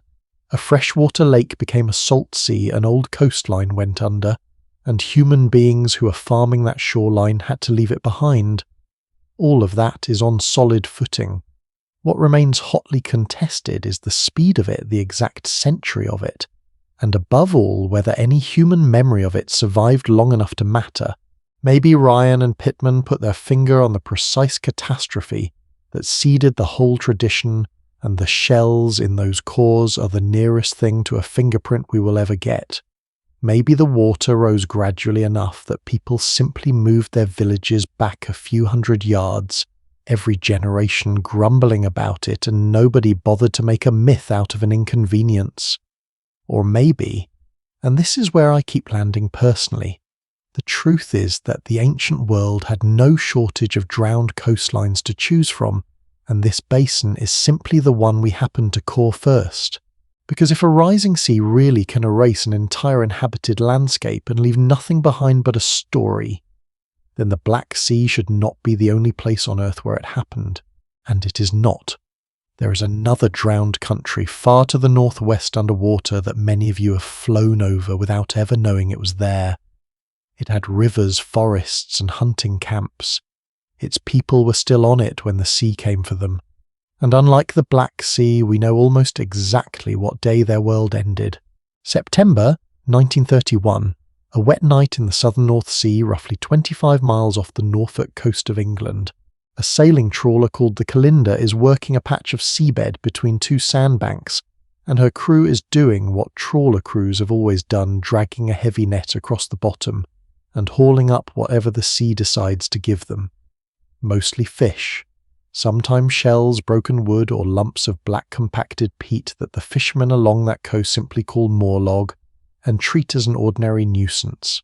The skipper's name, and I promise I'm not making this up, is Pilgrim Lockwood, a name so perfectly suited to this story that any sensible novelist would have thrown it out for being too obvious.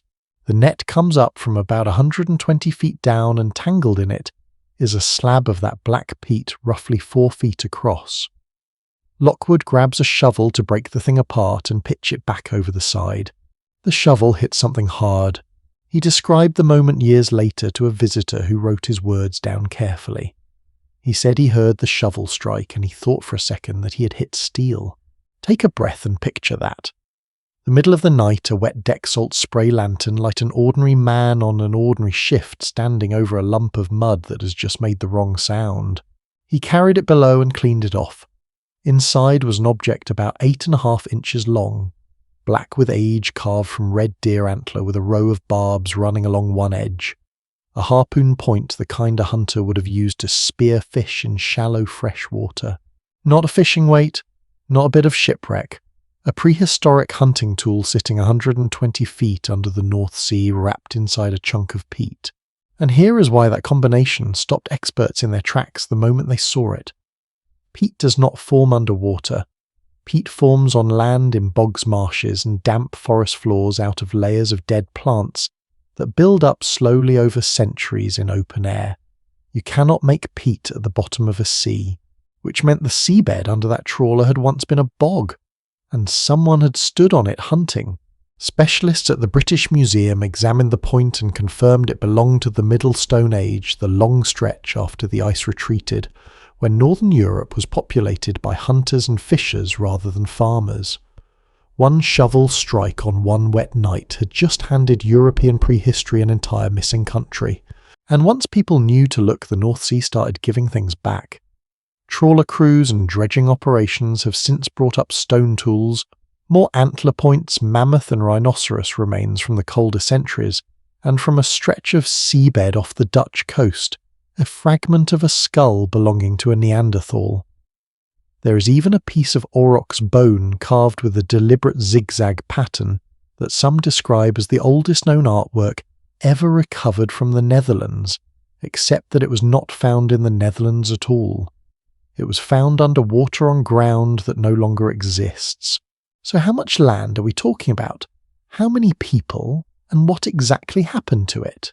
The place has a name now borrowed from one of the sandbanks that still marks its highest ground, Doggerland. And it was not a narrow land bridge the way older textbooks like to draw it, a thin strip connecting Britain to the continent like a causeway. It was a country. At its fullest extent, it stretched from the eastern coast of Britain across to what is now Denmark and the Netherlands, thousands of square miles of open, habitable land where the North Sea sits today.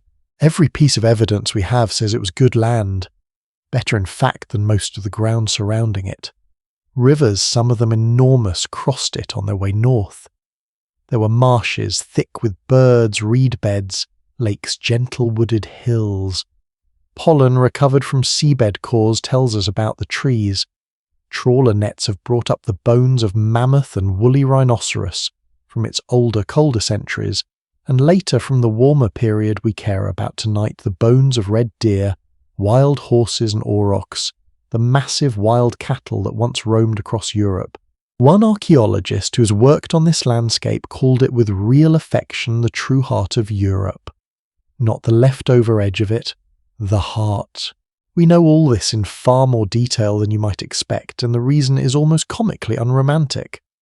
Oil and gas companies spent decades running seismic surveys across the North Sea floor, looking for anything worth drilling. Those surveys produced a staggeringly detailed three-dimensional map of the buried landscape underneath the seabed, and researchers eventually realized that the same data used to hunt for petroleum could be used to trace prehistoric riverbeds, lake basins and coastlines. Some of the best maps we have of a drowned Stone Age country were paid for by people who were looking for something else entirely. If you had been alive 9,000 years ago and someone offered you a choice between living on the chalk cliffs of what is now England, or living out on that low, warm, river-rich plain full of fish and game, you would not have hesitated. Everybody wanted to be there. That was the good spot. Now the sea was already coming. That part was not sudden at all. The last ice age had been ending for thousands of years, and as the northern ice sheets melted, global sea level rose steadily. Doggerland was low, flat country, which meant every small rise in the ocean took an enormous bite out of it. Over generations, the coastline crept inland. Freshwater marshes turned brackish. Hunting grounds became estuaries. The Great Plains slowly broke apart into a landscape of islands, an archipelago where a continent used to be. That process would have been visible within a single human lifetime, and I find myself thinking about what that must have felt like. Not a disaster. Something slower and stranger than a disaster. An old woman pointing across open water and telling her grandchildren that when she was young you could walk there. Here is a question I would honestly love to know the answer to. At what point does a family decide to abandon a place their ancestors have occupied for 100 generations? Not when the water arrives. Water arriving is easy to understand, but when it comes half a mile closer every few decades, and the fishing is still good, and the graves are still there, and the argument for staying keeps winning by a narrower margin every single year, when do you finally go? I suspect most of them stayed longer than was wise. I suspect most of us would. Then around 8,150 years ago, something happened that turned a slow retreat into an ending.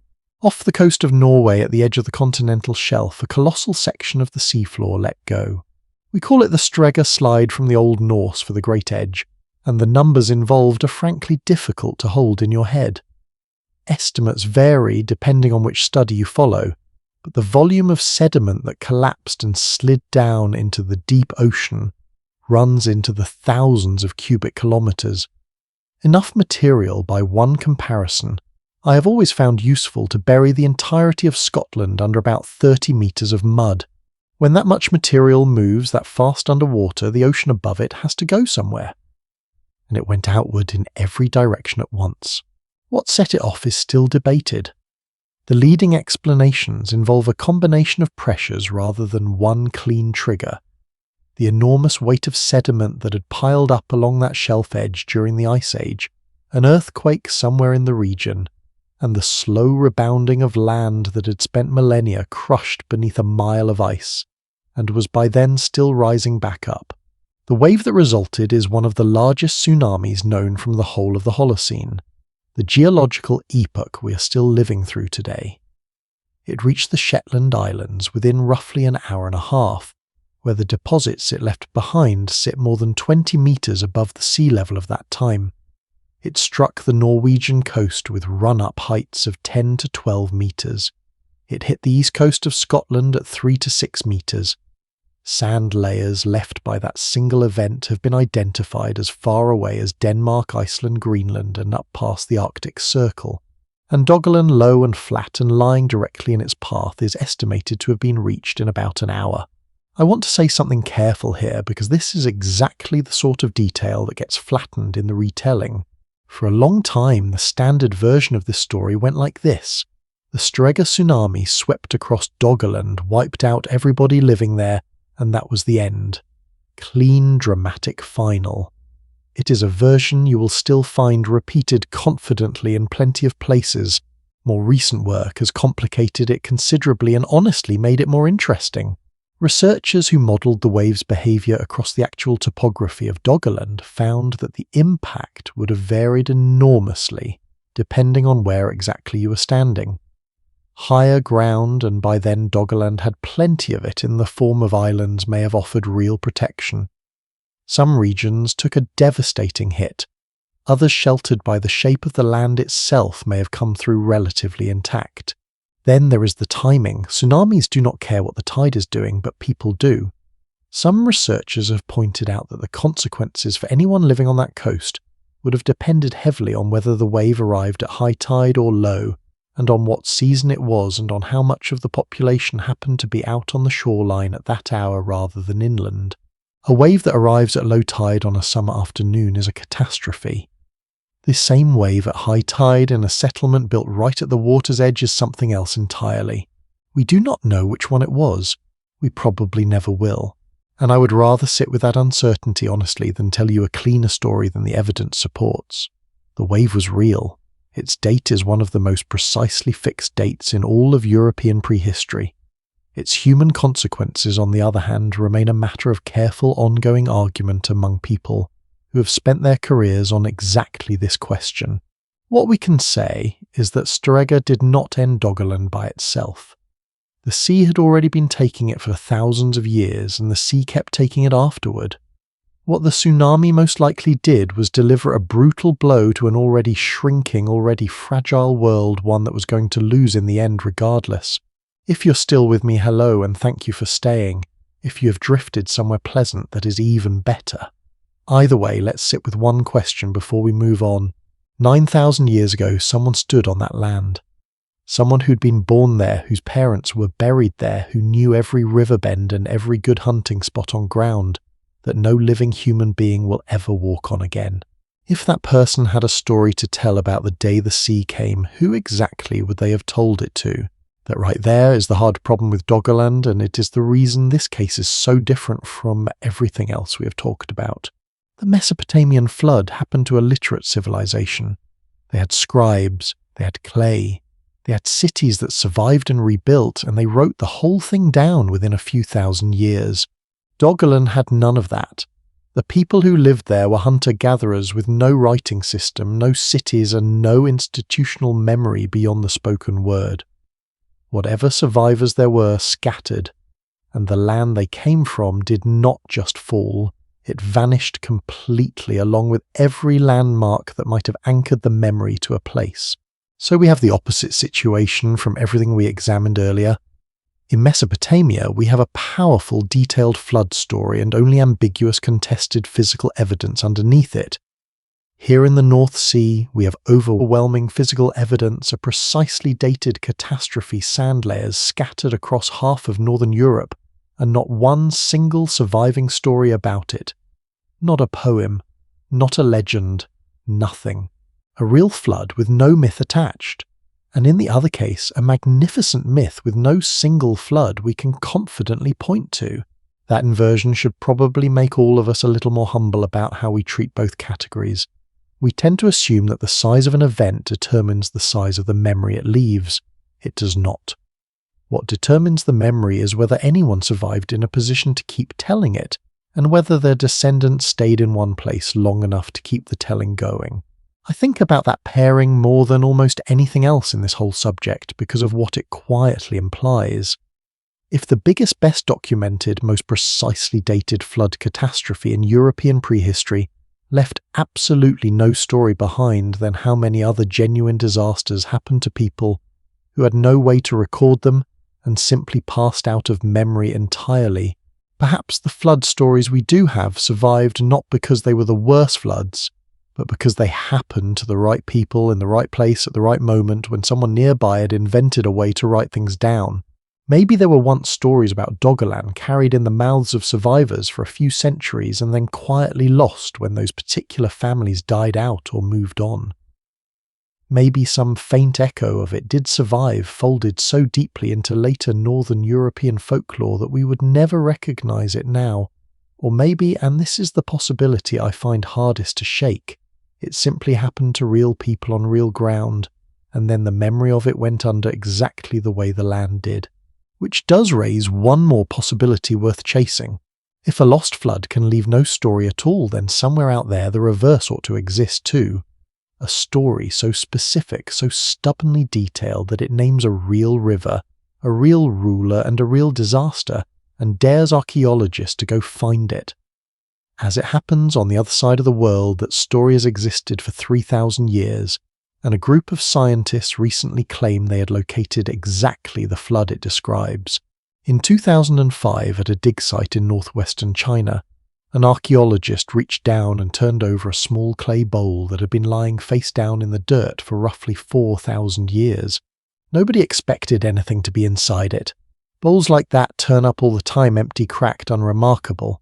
Underneath, sitting on a little cone of packed sediment, was a nest of thin yellow strands about 20 inches long, coiled exactly the way you would coil them yourself if you had just set down a meal you intended to come back to. Noodles. 4,000-year-old noodles, hand-pulled and stretched, still holding their shape. They lasted only moments. Once air touched them, the strands crumbled into powder almost immediately, and all that survives now is a photograph taken in the first few seconds. But those few seconds pushed the confirmed history of noodles back by roughly 2,000 years and settled a very old argument about who made them first.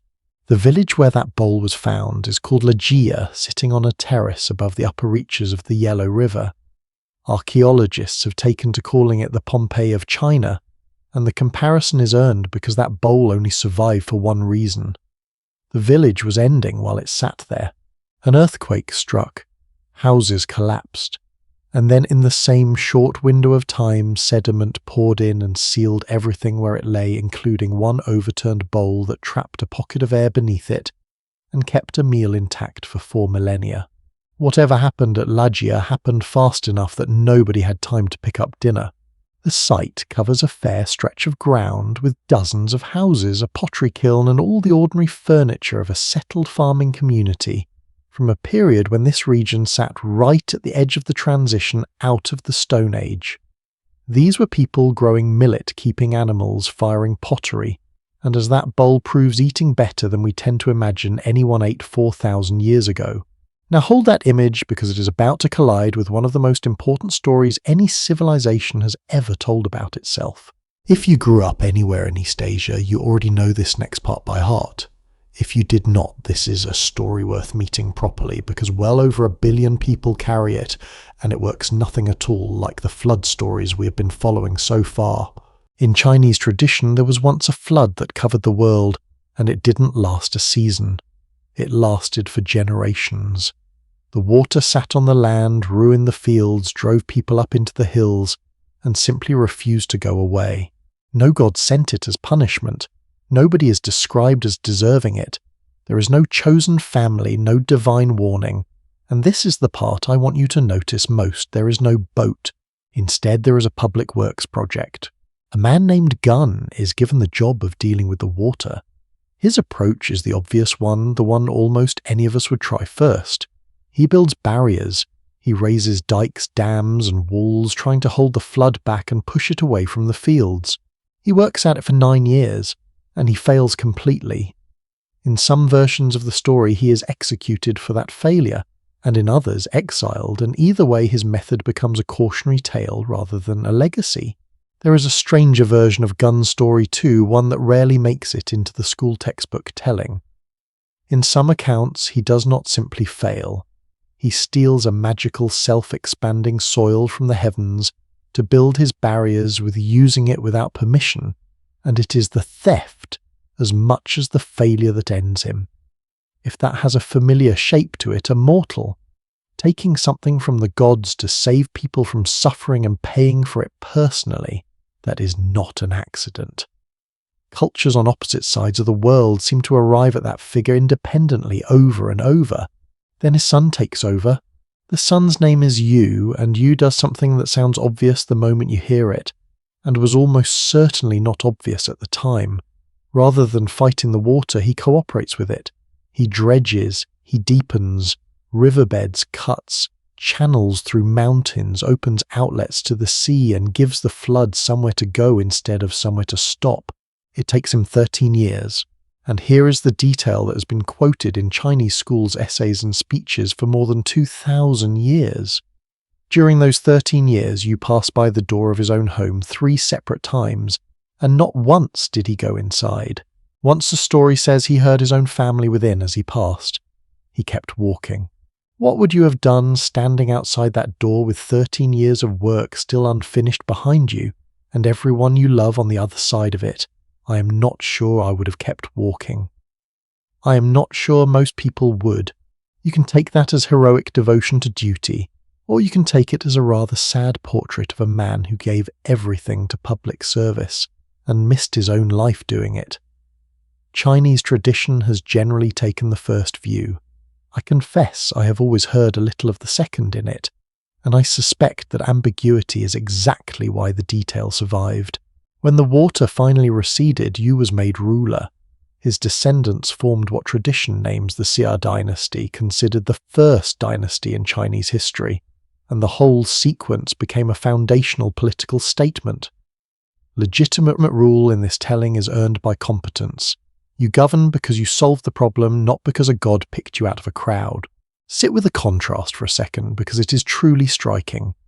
In one tradition, a man survives an unstoppable flood by building a boat and floating above it while everyone else is lost.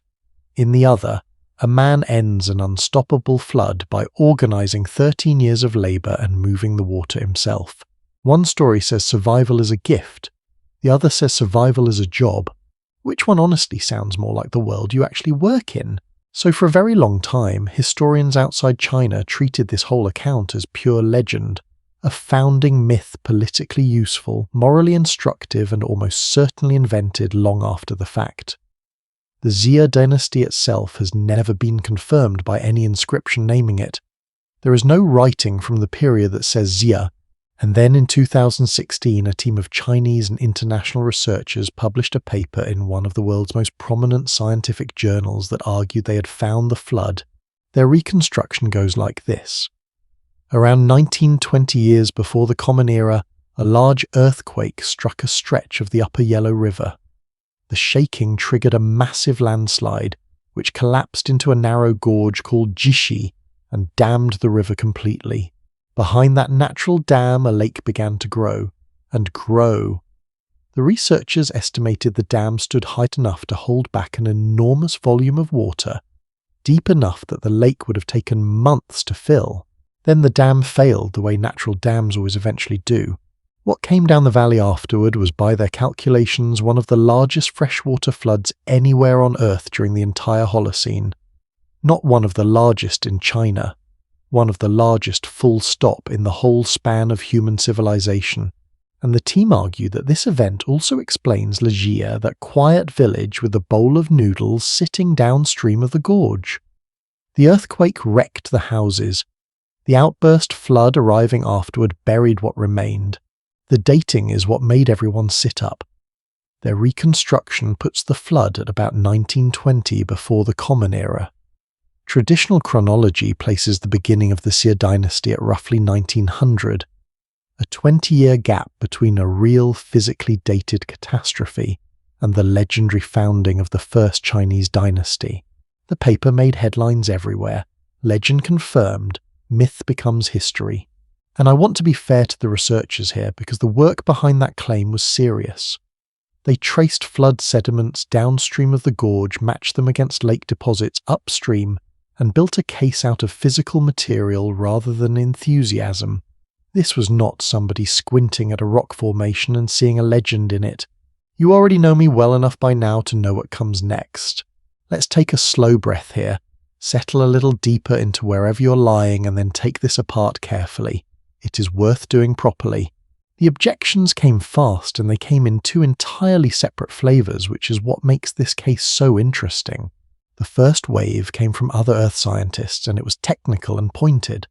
Several teams published formal responses in the same journal, arguing that the dating did not hold up, that samples used to date the dam failure had been collected from the wrong layer, that previous studies of that same gorge had produced dates centuries apart from this one, and that the equations used to calculate the flood's peak discharge were the wrong equations for that type of dam, inflating the result. One group went further and argued that the destruction at Loggia had nothing whatsoever to do with the gorge upstream, and that the evidence for that separation was, in their words, overwhelming. The original authors responded defending their sediments, their dating, and their reconstruction. That exchange is still, as far as I can tell, unresolved. The second wave of objections came from a completely different direction, and I find it even more interesting because it did not question the geology at all. It questioned whether the legend actually says what everyone assumed it says. Scholars who work on the earliest Chinese texts pointed out something that gets quietly lost in the retelling. In the oldest surviving accounts, Yu does not control a flood on the Yellow River.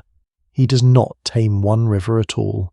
He digs out the riverbeds of the entire world so that all the waters can reach the sea. It is a cosmological act, a description of how the landscape itself came to have the shape it has, closer to a creation story than to a disaster report. Even more awkwardly in those earliest accounts, the story of Yu controlling the waters and the founding of the Xia dynasty are not connected to each other. That link appears later, which means the tidy sequence flood, then hero, then dynasty may itself be a piece of editing done by later generations who wanted the past to make a cleaner argument, and there is a geography problem sitting right on top of all that. The flood in the legend is a catastrophe of the great lowland plain where the fields are where the people are. The flood in the paper happened up in a mountain gorge hundreds of miles upstream, in a region that was not the heartland of the culture that later told the story. So what do we actually have here? We have a real earthquake, we have real sediment, we have a real village that ended suddenly with a bowl of noodles still sitting on the floor. Those things are not in dispute, and they are remarkable on their own terms. What remains unsettled is everything that would connect them to the legend, the dating, the scale, the geography, and above all, whether the legend was ever about that kind of event in the first place. Here's the thought I keep returning to, and it may be the most useful thing this whole episode has to offer. The Yellow River did not need one spectacular catastrophe to produce a flood legend. It has produced flood catastrophes on a schedule for as long as anyone has lived beside it. It carries an extraordinary load of fine silt which settles as the river slows, which raises the riverbed, which forces people to build the levees higher, which raises the riverbed again, until in some stretches the river is running above the surrounding countryside, held in place by nothing but the walls people built. When those walls fail, and across recorded history they have failed again and again, the water does not spill over the fields, it falls onto them. In other words, the great Chinese flood story may not be the memory of a single day at all. It may be the distilled memory of a relationship thousands of years long between a civilization and a river that would drown it without hesitation if the maintenance ever stopped.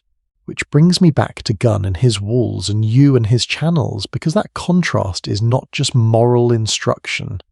It is a real engineering argument, and it never actually ended. Build higher barriers or give the water somewhere to go.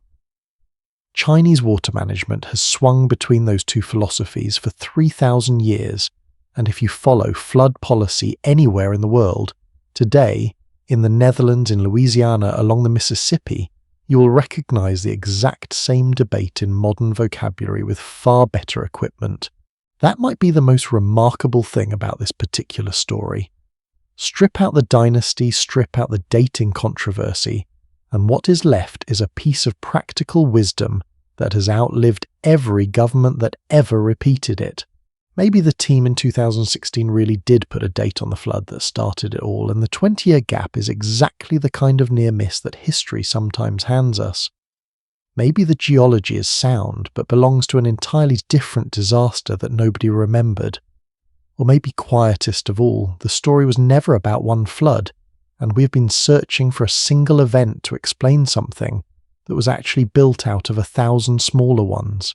What strikes me looking back across all of these is that we keep asking what caused these stories, and we have barely asked what the stories were for. Because notice something.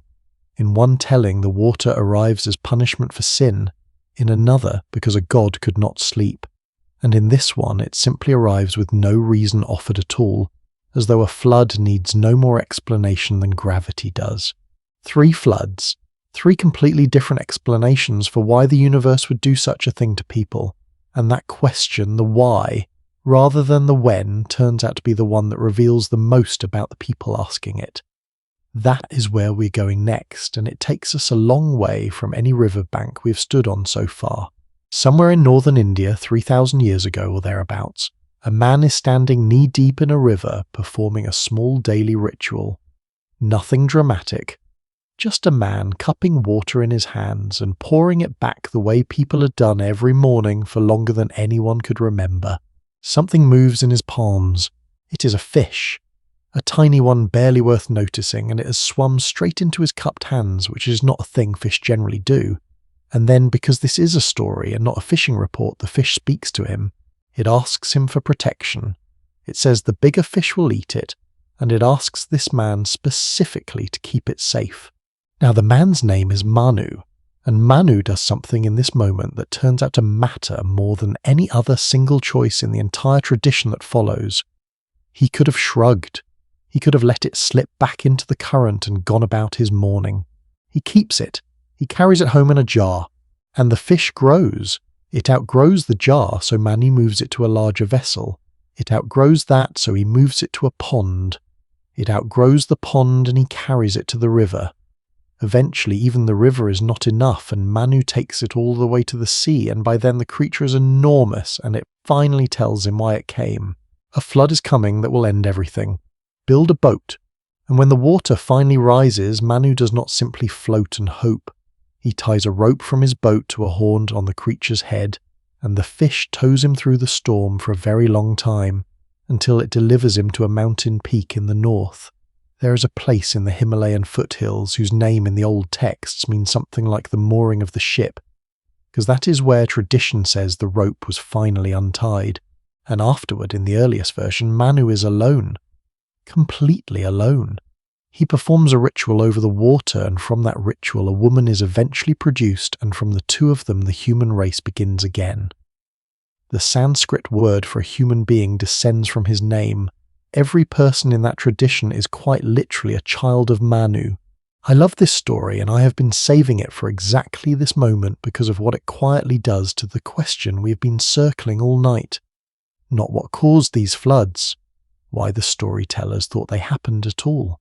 Because look at how differently this one answers that question. In the version most of us grew up with, humanity is corrupt and the flood is judgment. In the older Mesopotamian telling, humanity is simply loud and the flood is crowd control. In the Chinese tradition, nobody offers a reason at all and the flood is just a problem waiting for someone competent to solve it. Here in the oldest surviving Indian version, the reason is something else entirely. Manu is saved because he was kind to something small that could not repay him. That is it. That is the whole moral engine. Not righteousness, not obedience, not sacrifice. One ordinary act of mercy toward a creature so insignificant that ignoring it would not even have counted as cruelty. If you'd been standing in that river, honestly, would you have kept the fish? I would like to think so. I am not certain. Most of us have walked past 100 small things this week that ask for nothing dramatic. There is something almost subversive about that as a moral. Every other flood story we have looked at rewards a person for being important or righteous or well-connected among the gods. This one rewards a man for being decent on a morning when nothing was at stake and nobody was watching. The oldest written form of this story sits in a Sanskrit text composed somewhere in the range of the 9th to the 6th century before the Common Era. And one detail there fascinates me. In that earliest version, the fish is not identified with any of the great gods that later tradition would attach to it. It is just a fish. A talking fish, admittedly, but not a god in disguise, not an avatar, not a divine incarnation. That came later. Over the following centuries, the fish gets promoted. In post-Vedic literature, it becomes associated with Brahma, and later still, it becomes the first avatar of Vishnu appearing in a fully developed theological version, composed perhaps 1,000 years after the original. Watch what happens across that 1,000 years. The story starts with a man and a fish and a debt of kindness. It ends with a supreme deity descending into the world in a specific form for a specific cosmic purpose. Same flood, same boat, completely transformed meaning. This is the thing nobody tells you about flood myths, and it took me an embarrassingly long time to notice it. These stories are not fixed objects that get passed down intact. They're working documents. Every generation that inherits one quietly edits it to say what that generation needs it to say. Which means when we ask why the gods sent the flood, we're not really asking about the flood at all. We're asking what a particular group of people at a particular moment believed about fairness, about power, and about whether the universe pays any attention to how we behave. If you want a rough rule for spotting this in any old story, here it is. Watch who gets saved and watch what they did to earn it. That single detail tells you more about the people who told the story than any amount of description about the water ever will. Let's take that question somewhere else entirely, and if your eyes have gone heavy, let them stay that way. This next one comes with a detail so strange that people have been arguing about what it means for 2,000 years. Ancient Greece. Zeus, king of the gods, has become disgusted with humanity, and the story is careful to tell us exactly why. He has visited the household of a king named Lycaon, in disguise testing whether the reports of human wickedness are true. Lycaon, suspecting his guest is more than he appears, decides to test him back, and serves him a meal made from human flesh. Zeus does not take this well. He considers destroying the world with lightning and rejects the idea, worried that a fire that large might climb high enough to threaten the heavens themselves. So he chooses water instead with help from his brother, the god of the sea, and the rain does not stop until nearly everything is gone. 2 people survive. A man named Deucalion, whose father is the one who originally shaped humanity out of clay, and who for that reason knows what is coming, and Deucalion's wife Pyrrha. They ride out the flood in a simple wooden chest and come to rest on the slopes of Mount Parnassus. And then comes the part I find truly haunting. They are alone, completely alone in a silent and emptied world, and they go to an oracle to ask how the human race can possibly begin again. The answer they receive is this: leave the temple, cover your heads, and throw the bones of your great mother behind you. Imagine hearing that. Imagine being the last 2 people alive, exhausted, grieving, and being handed an instruction that sounds like the most terrible thing anyone has ever asked of you. Pyrrha refuses at first. Of course she does. What has been asked of her sounds like a violation of everything a person is supposed to hold sacred. It is Deucalion who works out the riddle. Their great mother is not any woman. It is the earth itself, and the bones of the earth are stones. So they walk out across the ruined ground, veiled, not looking behind them, throwing stones over their shoulders, and the stones soften and change and take on human shape. The ones Deucalion throws become men. The ones Pyrrha throws become women. Picture the 2 of them doing it. Not triumphant, not glorious. 2 tired people in an empty landscape, faces covered, walking in silence, tossing rocks behind them, and refusing to turn around because a god told them not to, and they have no reason left to disobey anyone. Whoever first told this story understood something about grief that most disaster stories miss entirely. There is a quiet piece of wordplay buried underneath that image, by the way, and it is the sort of thing that makes classicists very happy at parties. In ancient Greek, the word for people and the word for stones sit near enough to each other that the story works as an explanation of the language itself, not just of the population. Humanity in this telling is literally made of a rock, and the vocabulary agrees. So take stock of what the Greek version is actually arguing. The flood is a judgment, yes, the same as in the biblical account. But the moral framing is subtly different. What offends Zeus is not sin in the abstract. It is a violation of hospitality, the sacred obligation between a host and a guest, which in the Greek world sat near the foundation of civilized behavior. Lycaon does not merely commit an atrocity. He commits it against a guest under his own roof, and the recovery is different too. There is no covenant, no promise, no rainbow. What there is instead is labour, two exhausted people walking across a wasteland, throwing stones, rebuilding the species by hand, one rock at a time, which if you think about it sits somewhere between the boat and the dredging channels we talked about earlier.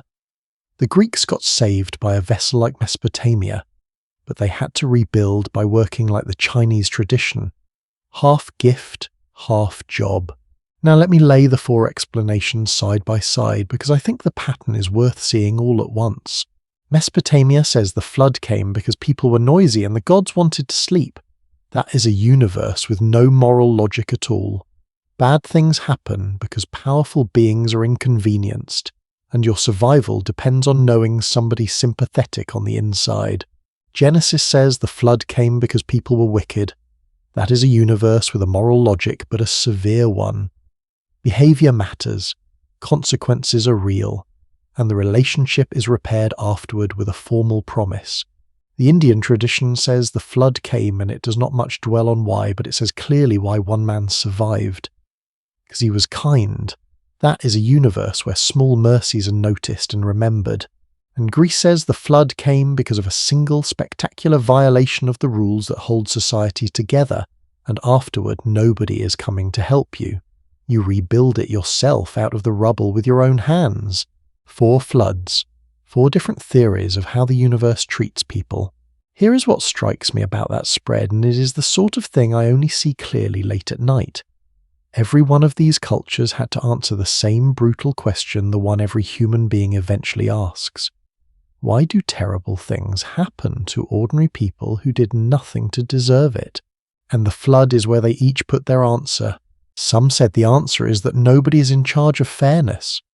Some said the answer is that we brought it on ourselves. Some said that decency counts quietly even when nobody appears to be watching. And some said the answer is that the rules exist, they are enforced with terrifying inconsistency, and afterward the work of putting things back together belongs entirely to us. I do not think any of those cultures were wrong exactly. I think they were each describing a real feature of being alive, and each of them noticed a different one. And notice which one your own instincts reach for when something deeply unfair happens to someone you love. Do you look for a reason? Do you decide there is no reason? Do you comfort yourself that kindness still counts somewhere? Or do you simply pick up the pieces and start rebuilding without asking? Whatever your honest answer is, some ancient culture built an entire flood around it. Which brings me to the mistake I want to flag before we move on, because I think it is the single most common error people make with this whole subject. When someone lists the flood myths of the world and says, look, they are all the same story, so they must all describe the same event, that person has usually only compared the plot. Boat water survivor bird. And the plots are similar, sometimes strikingly so. But the plot is the least interesting layer. The meanings underneath these stories are not similar at all, they are in several cases flatly incompatible with each other. A universe run by irritated bureaucrats and a universe run by a grieving moral judge are not 2 versions of the same belief. They are 2 different answers to the same question given by people who disagreed. Similar plots, opposite conclusions. That combination tells you something important, and it points away from a single shared memory rather than toward one. Maybe these traditions really do descend from one ancient event, and each culture simply painted its own philosophy over the top of an inherited outline. Maybe they arose independently, and the shared plot is just what any storyteller anywhere would produce given water a survivor and a need to explain why the world continues. Or maybe most quietly of all, the plot was never the point, and we have spent centuries excavating riverbeds, looking for the answer to a question these stories were never asking. Because so far, everything we have compared has come from a single connected world. India, Greece, Mesopotamia, China, all of them tied together by trade routes, migrations, and centuries of contact, no matter how distant. Stories can travel a very long way along a road, but there are places no road ever reached. Places separated by an ocean so wide that no ship crossed it for thousands of years. And when you go looking there in the highlands of Guatemala and the Valley of Mexico, you find people telling a story about a world drowned in water and about who was left when it stopped. The friar should have burned it. That is the honest starting point for this part of the story, and it is worth sitting with for a moment before we go anywhere else. By the time we reach the highlands of Guatemala in the early 1700s, Spanish missionaries had already spent nearly 2 centuries destroying the written records of the peoples they had conquered.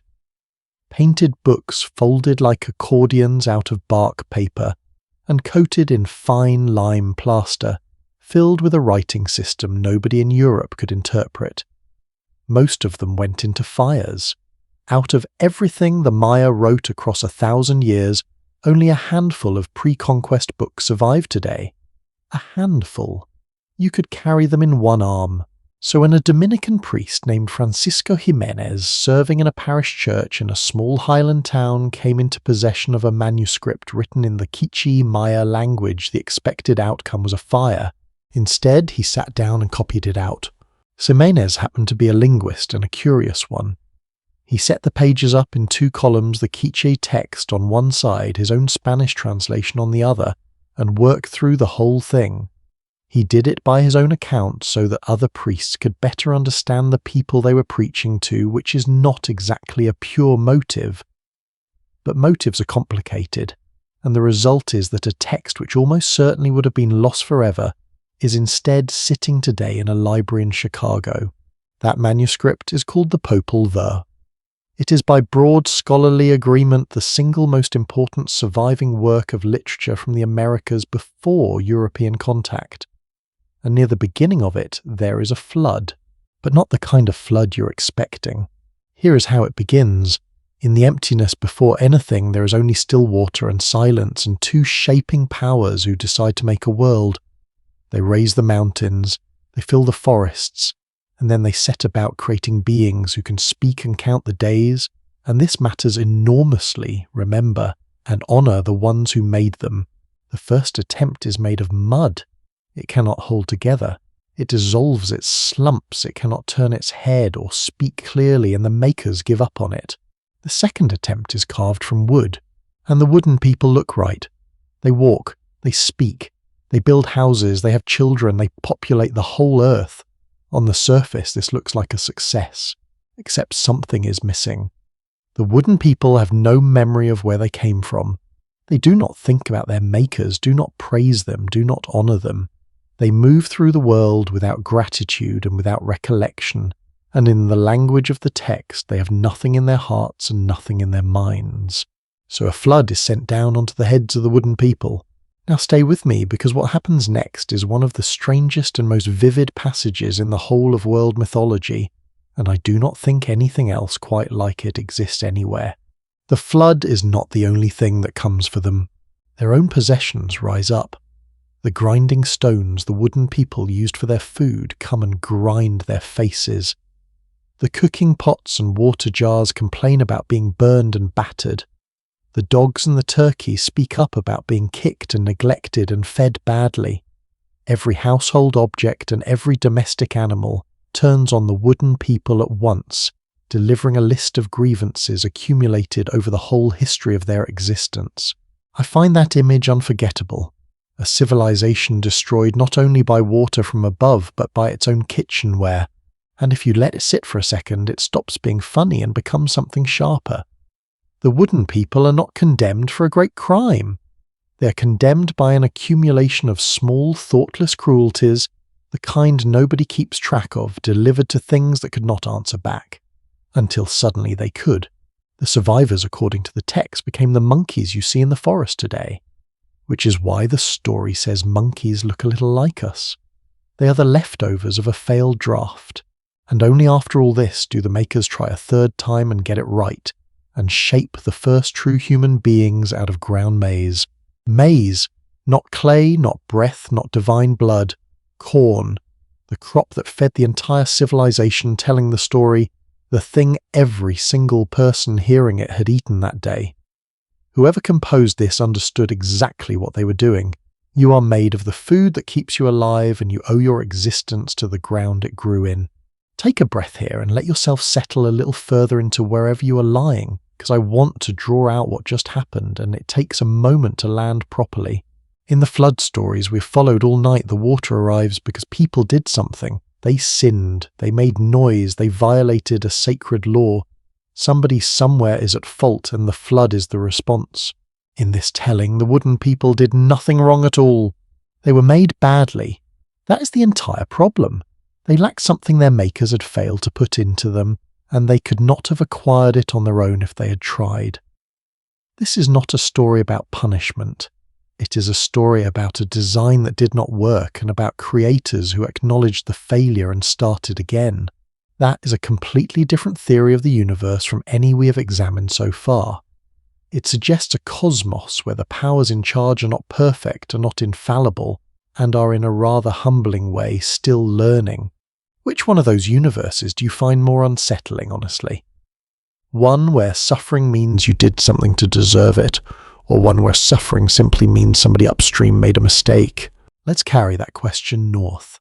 In the Valley of Mexico, among the Nahua peoples, there was a way of understanding time that I think about often. The world in that tradition has not been created once. It has been created 5 separate times and destroyed 4. Each world was an age called a sun, and each one had its own presiding deity, its own kind of people, its own food, and its own ending. The first age ended when jaguars devoured everything.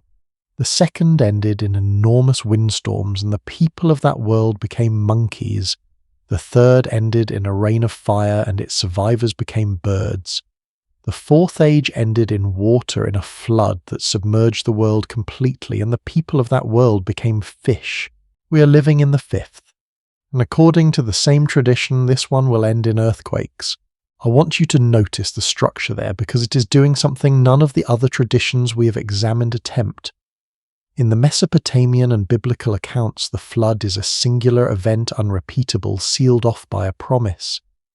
In this cosmology, the flood is simply one entry in a series. Water is not the end of the world. Water was the end of a world. There were others before it, and there will be another after ours. That is a profoundly different relationship with catastrophe. Not a wound in history, a phase in a cycle. The surviving account of that 4th age, written down in the Nahuatl language in the middle of the 1500s by native scribes, includes a survivor couple. A man and a woman warned in advance who ride out the flood sealed inside a hollowed log. And here the story does something I have not seen in any other flood tradition. They are given one instruction. Each of them is to eat a single ear of maize and nothing more while the waters are high. They disobey. When the water goes down, they catch a fish and cook it, and the smoke rises up and gives them away. They are punished for it. In the version that survives, they are transformed into dogs. Think about how unusual that is. Every other flood survivor we have met tonight is rewarded. Utnapishtim receives immortality. Noah receives a covenant. Manu becomes the ancestor of humanity. Deucalion and Pyrrha are handed the job of repopulating the earth. Here the survivors get through the disaster, and then fail the small test that comes afterward and lose everything for the sake of a fish they wanted to eat. If that does not feel like a story invented by people who understood something true about human beings, I do not know what does. We are all of us better at surviving emergencies than at following instructions once the emergency is over. I would also gently point out that being turned into a dog for cooking a fish is, by the standards of most flood traditions, a fairly restrained punishment. Nobody is drowned twice. Somewhere in that detail is a sense of humour, and I would like to think it was intentional. There is one more tradition from this part of the world I want to bring in briefly because it changes the shape of things again. Among the Hopi people of what is now the American Southwest, there is an account of the world before this one being destroyed by water. But the survival mechanism is not a boat and not a floating log. In that tradition, the people who were meant to continue travelled upward, sealed inside hollow reeds, and emerged into a new world entirely. Not survival on the surface of the water, emergence from one world into the next. That framing shows up across a number of traditions in that region, and it reorganizes everything. The flood is not something you outlast. It is a door you go through, and what waits on the other side is not your old world dried out and returned to you. It is somewhere new that you have to learn. 4 traditions from a hemisphere that had been separated from Europe and Asia by an ocean for thousands of years, and none of them tells the story the way the old world tells it. Now I have to stop and be careful because this is exactly the point where enthusiasm outruns the evidence, and I would rather be useful to you than exciting. Here is the problem. Every single text I have described in this section was written down after Europeans arrived. The Popol Vuh manuscript we have was transcribed by a Spanish priest around 1700. The Quichese original he worked from was itself written in Latin letters, probably in the 1500s, by someone who'd been taught to write by missionaries. The Nahuatl account of the 5 Ages was recorded in the 1550s, decades after the conquest, by scribes who had grown up in a world already reshaped by Spanish rule and Christian instruction. So the obvious objection lands hard. How can we possibly know that these flood stories are original and not a reflection of Noah absorbed from the very missionaries who wrote them down? It is a fair question, and serious scholars have taken it seriously for a long time. In some cases, particularly with accounts collected in the 18 and 1900s, from communities that had generations of missionary contact, the honest answer is that we cannot always separate the strands cleanly. Some traditions almost certainly did absorb biblical elements. Pretending otherwise would be sloppy. But there are 2 reasons the wholesale borrowing explanation does not hold for the core material, and I find both of them persuasive. The first is structural. If you were a Maya scribe absorbing the Noah story and folding it into your own tradition, you would expect the result to resemble Noah. A righteous man, a boat, animals, a promise afterward. Instead, what you get in the Popol Vuh is a flood with no ark, no chosen family, no divine promise, survivors who become monkeys, and a scene in which cooking pots take revenge on the people who used them. That is not a borrowed story with a new coat of paint. The bones are completely different. The second reason is physical, and it settles the matter for me. Among the small number of Maya books that escaped the fires, there is one sitting today in a European library containing a page that shows a flood. A great serpent stretched across the sky, pouring water down onto the world below. No missionary was involved in that.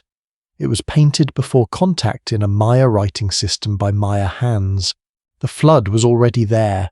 Nobody carried it across the Atlantic, which means the honest position is neither of the 2 loud ones.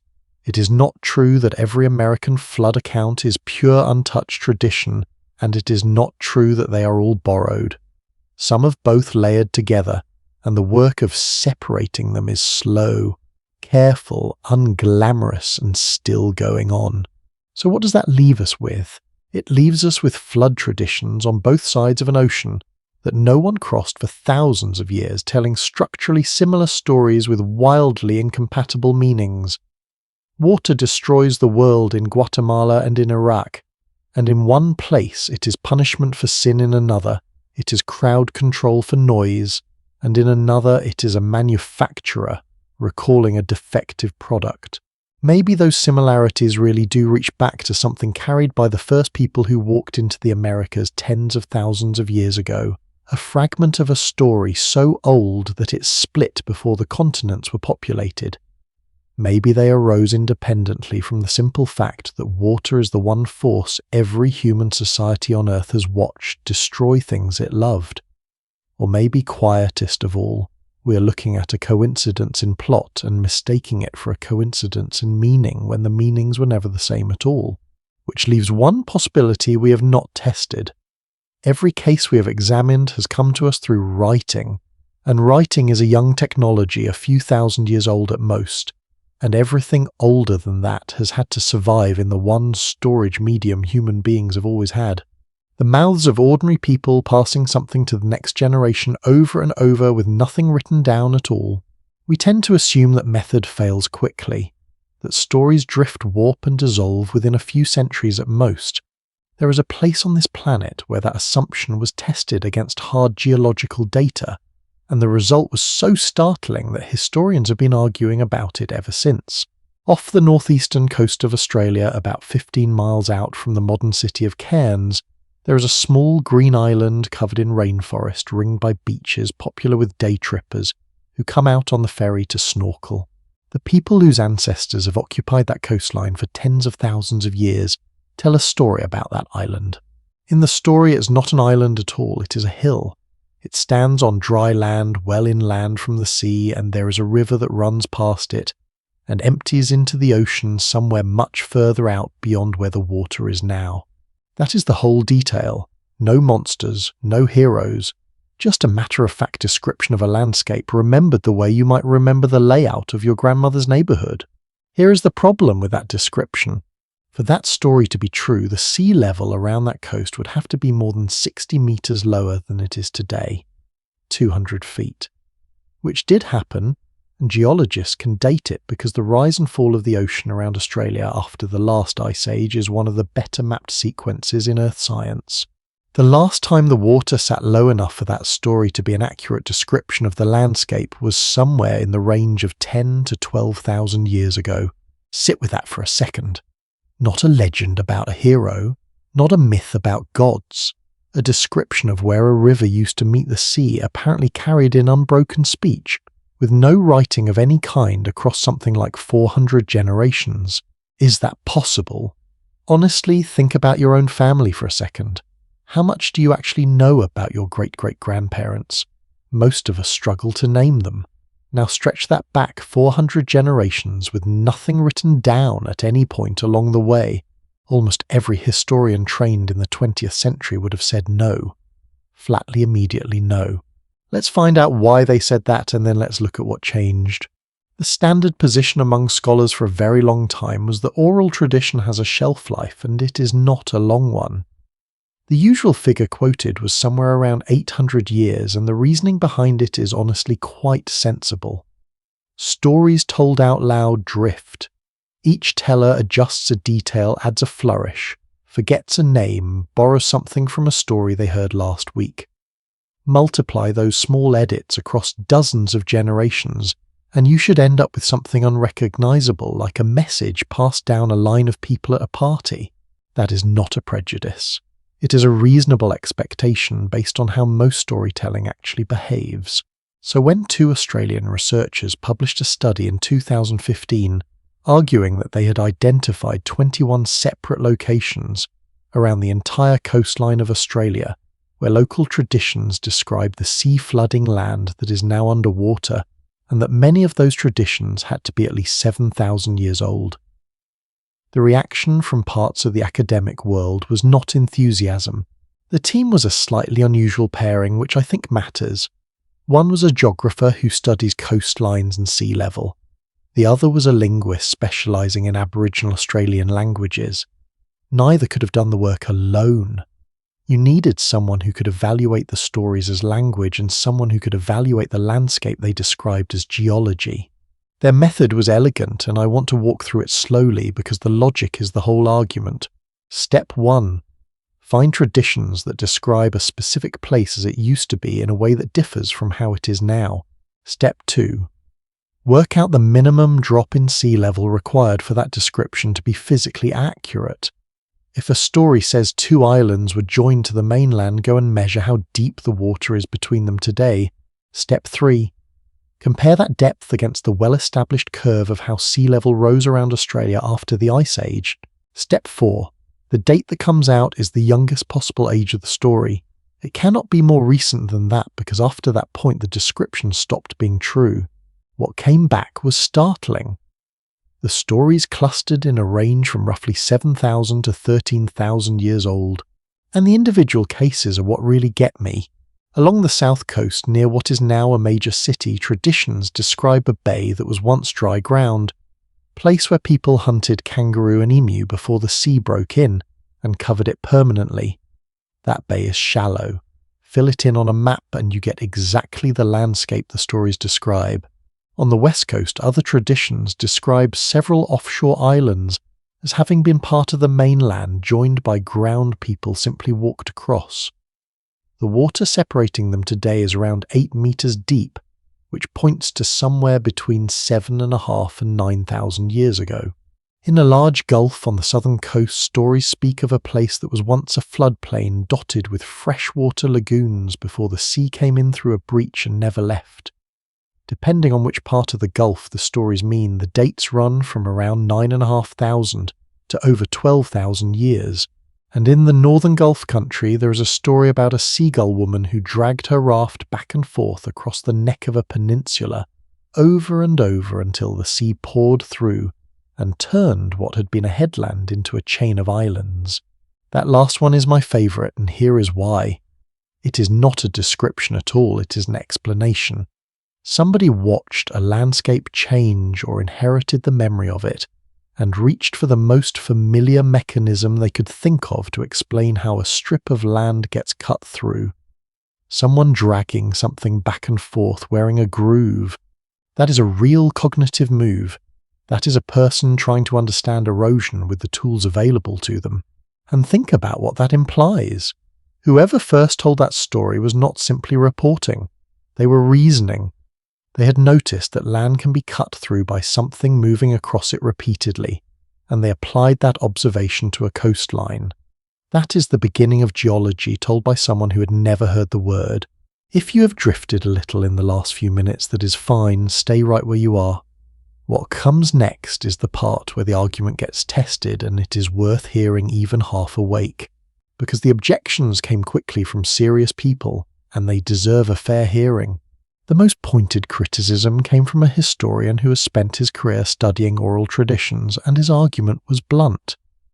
Very few oral traditions anywhere in the world have survived unchanged, even across short observable periods for reasons that apply to all human beings everywhere. And crucially, he pointed out that a claim like this cannot be tested in either direction. You cannot verify it, and you cannot disprove it, which puts it in an awkward position scientifically. An archaeologist at a major Australian university was harsher still, calling the paper unbelievable, and objecting that it seemed to assume Aboriginal societies had remained sealed off and unchanged for 50,000 years, when in fact contact with outsiders over the past few centuries alone reshaped those cultures in enormous ways. Both criticisms have real force, and I do not want to wave them away. But the researchers had a response, and I find it interesting enough that I've thought about it many times since. Their argument is that Aboriginal Australian oral tradition was not a casual practice. It was structured. Certain knowledge belonged to certain people, and the responsibility for carrying it accurately was assigned along kinship lines. In some systems, a person's designated relatives held the job of checking their telling and correcting mistakes. The linguist involved described this as a kind of scaffolding across generations, and the word he used, gobsmacking, was about how remarkable it was that such a system might have worked at all. Think about the difference that makes. A story told casually around a fire drifts. A story that a specific person is responsible for, which other specific people are required to verify, is something else entirely. That is not storytelling. That is closer to an archive with an auditing process. Do I think that proves the case? No. I think it makes the case plausible, which is a different and more honest thing. There is also a point about respect buried in this debate that I think is worth naming out loud. For a very long time, the default academic assumption was that traditions belonging to peoples without writing were less reliable almost by definition. That assumption was rarely tested. It was simply held. What these researchers actually did was take those traditions seriously enough to check them against physical evidence, which is more than most of the previous century managed. There is also a supporting argument I find quietly persuasive. All 21 traditions say the same kind of thing. The sea rose and covered land. Not one of them says the opposite.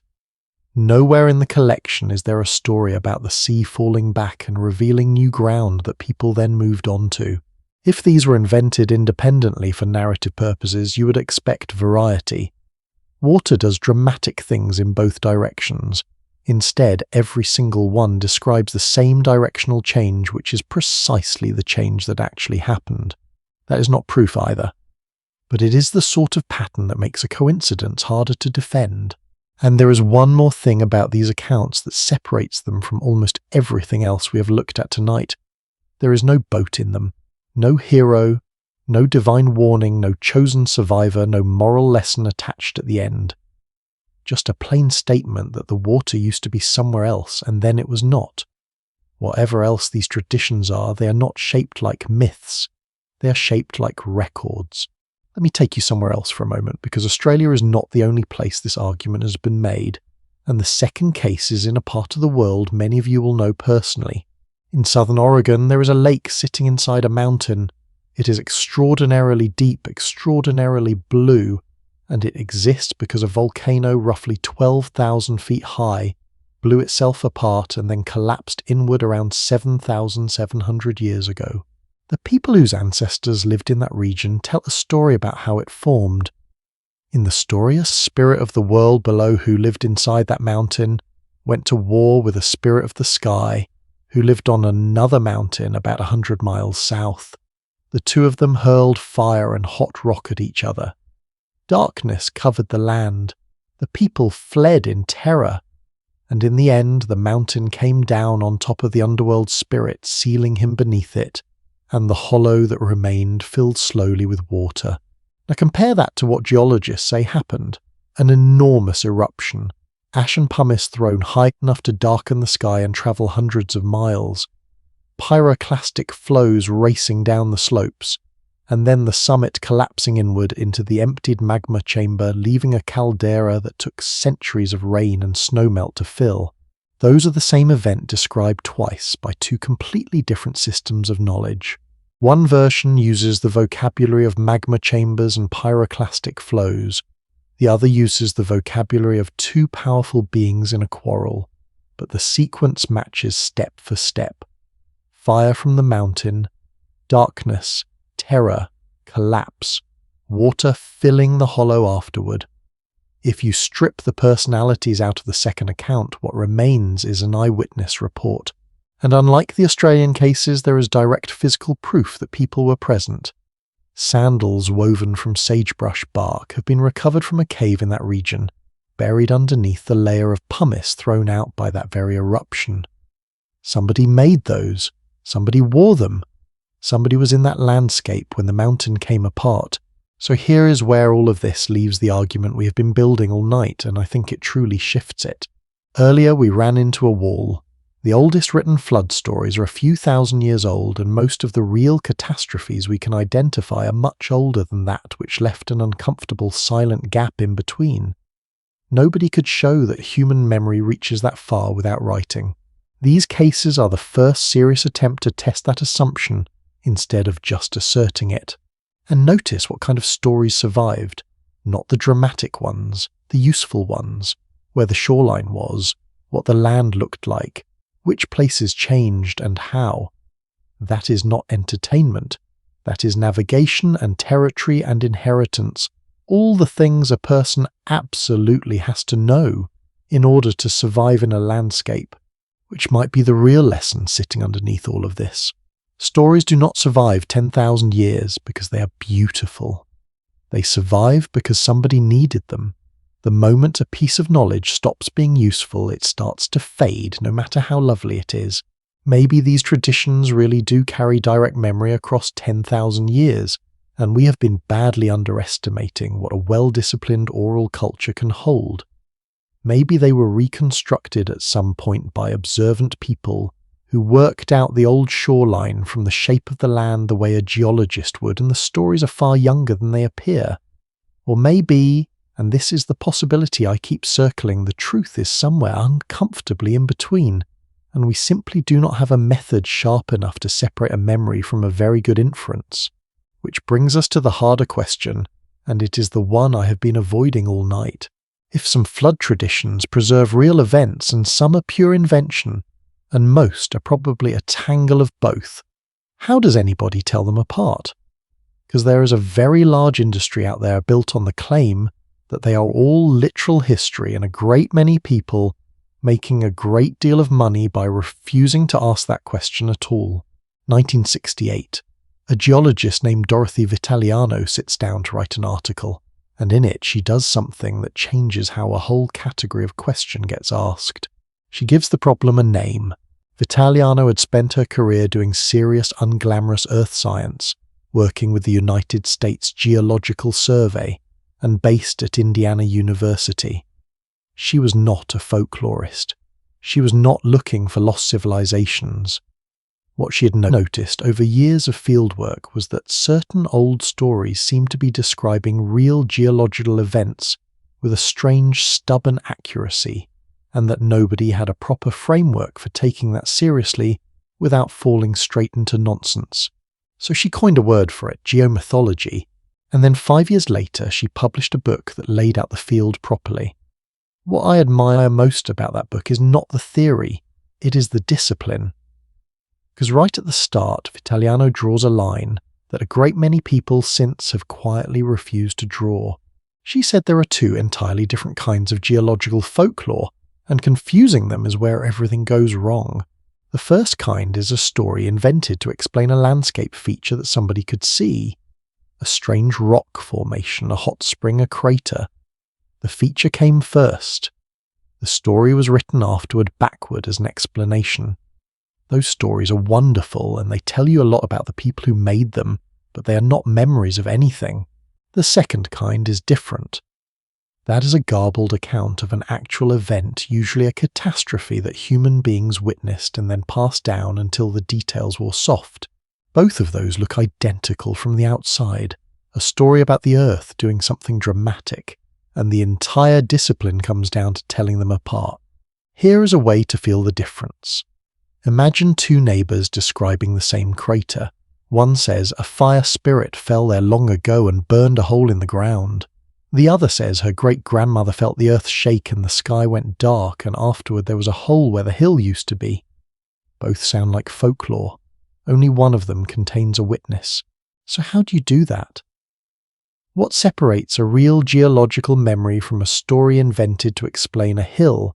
This is where I want to spend our time because I think it is the most useful thing in this whole subject, and because it is where an enormous amount of money and attention currently gets spent going in exactly the wrong direction.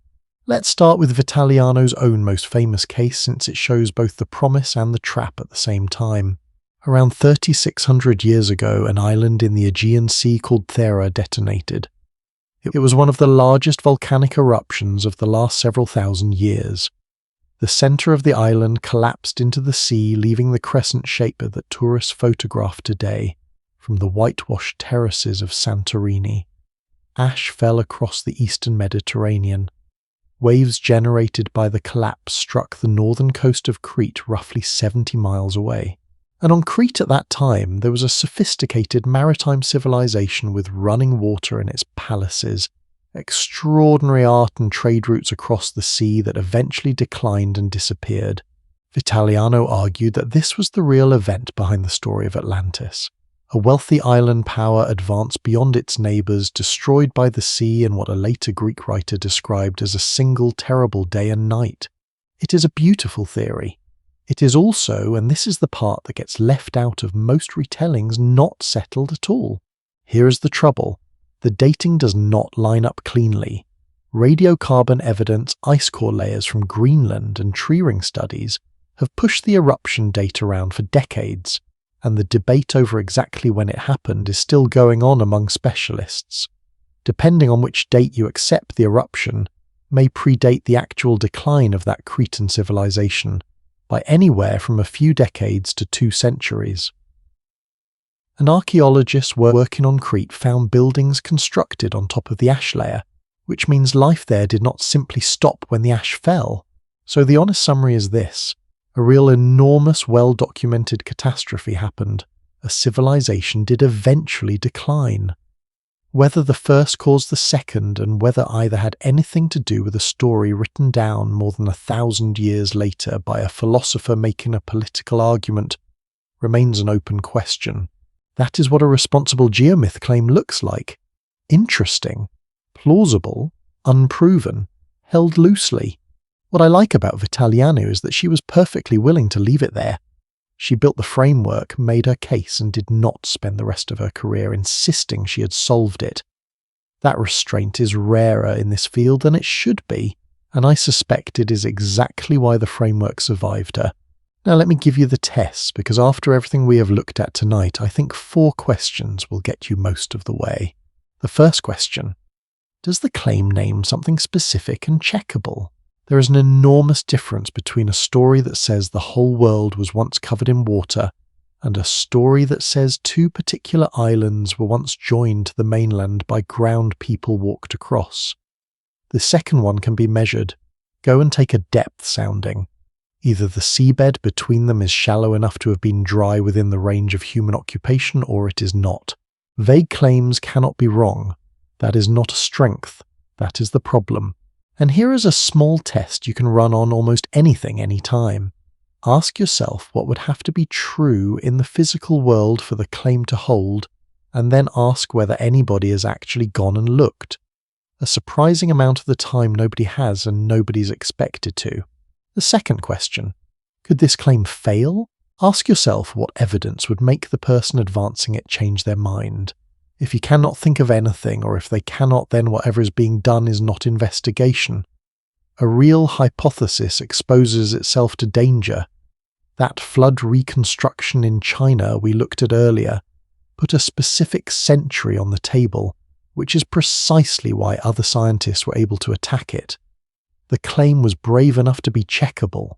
The third question, and this one is subtle: which direction is the reasoning running? Good work starts with evidence and arrives at a conclusion. The reverse pattern starts with a conclusion, usually an exciting one, and then goes shopping for evidence that fits, discarding whatever does not. You can usually spot it by what gets left out. If someone presents you with 4 sites around the world that support their theory, ask about the 40 that do not. If a story is presented as remarkably accurate, ask what the story says in the parts that were not quoted. And the fourth question, which I think is the most revealing of all: what happens when the claim is challenged? Watch what the person does. This tells you almost everything. Be honest with yourself for a second here, because this test cuts both ways, and it is not only about other people. When somebody hands you evidence against something you already believe, what does your own first instinct do? Does it examine the evidence, or does it start looking for a reason to distrust the person delivering it? I catch myself doing the second one more often than I would like to admit. We have already seen the healthy version of this several times. Those Black Sea researchers revised their own date by more than 1,000 years when better data came in. One of them publicly separated the part of his theory he was confident about from the part he was not. The team behind the Chinese flood reconstruction published a response defending their sediments and their dating in the same journal under their own names where anyone could evaluate it. That is what disagreement looks like when everybody involved is playing the same game. The unhealthy version looks completely different. When challenged, the claim does not get revised or defended on the evidence. It escalates. Suddenly the objection is not that the evidence is thin, it is that the establishment is suppressing the truth. Mainstream archaeologists are covering something up.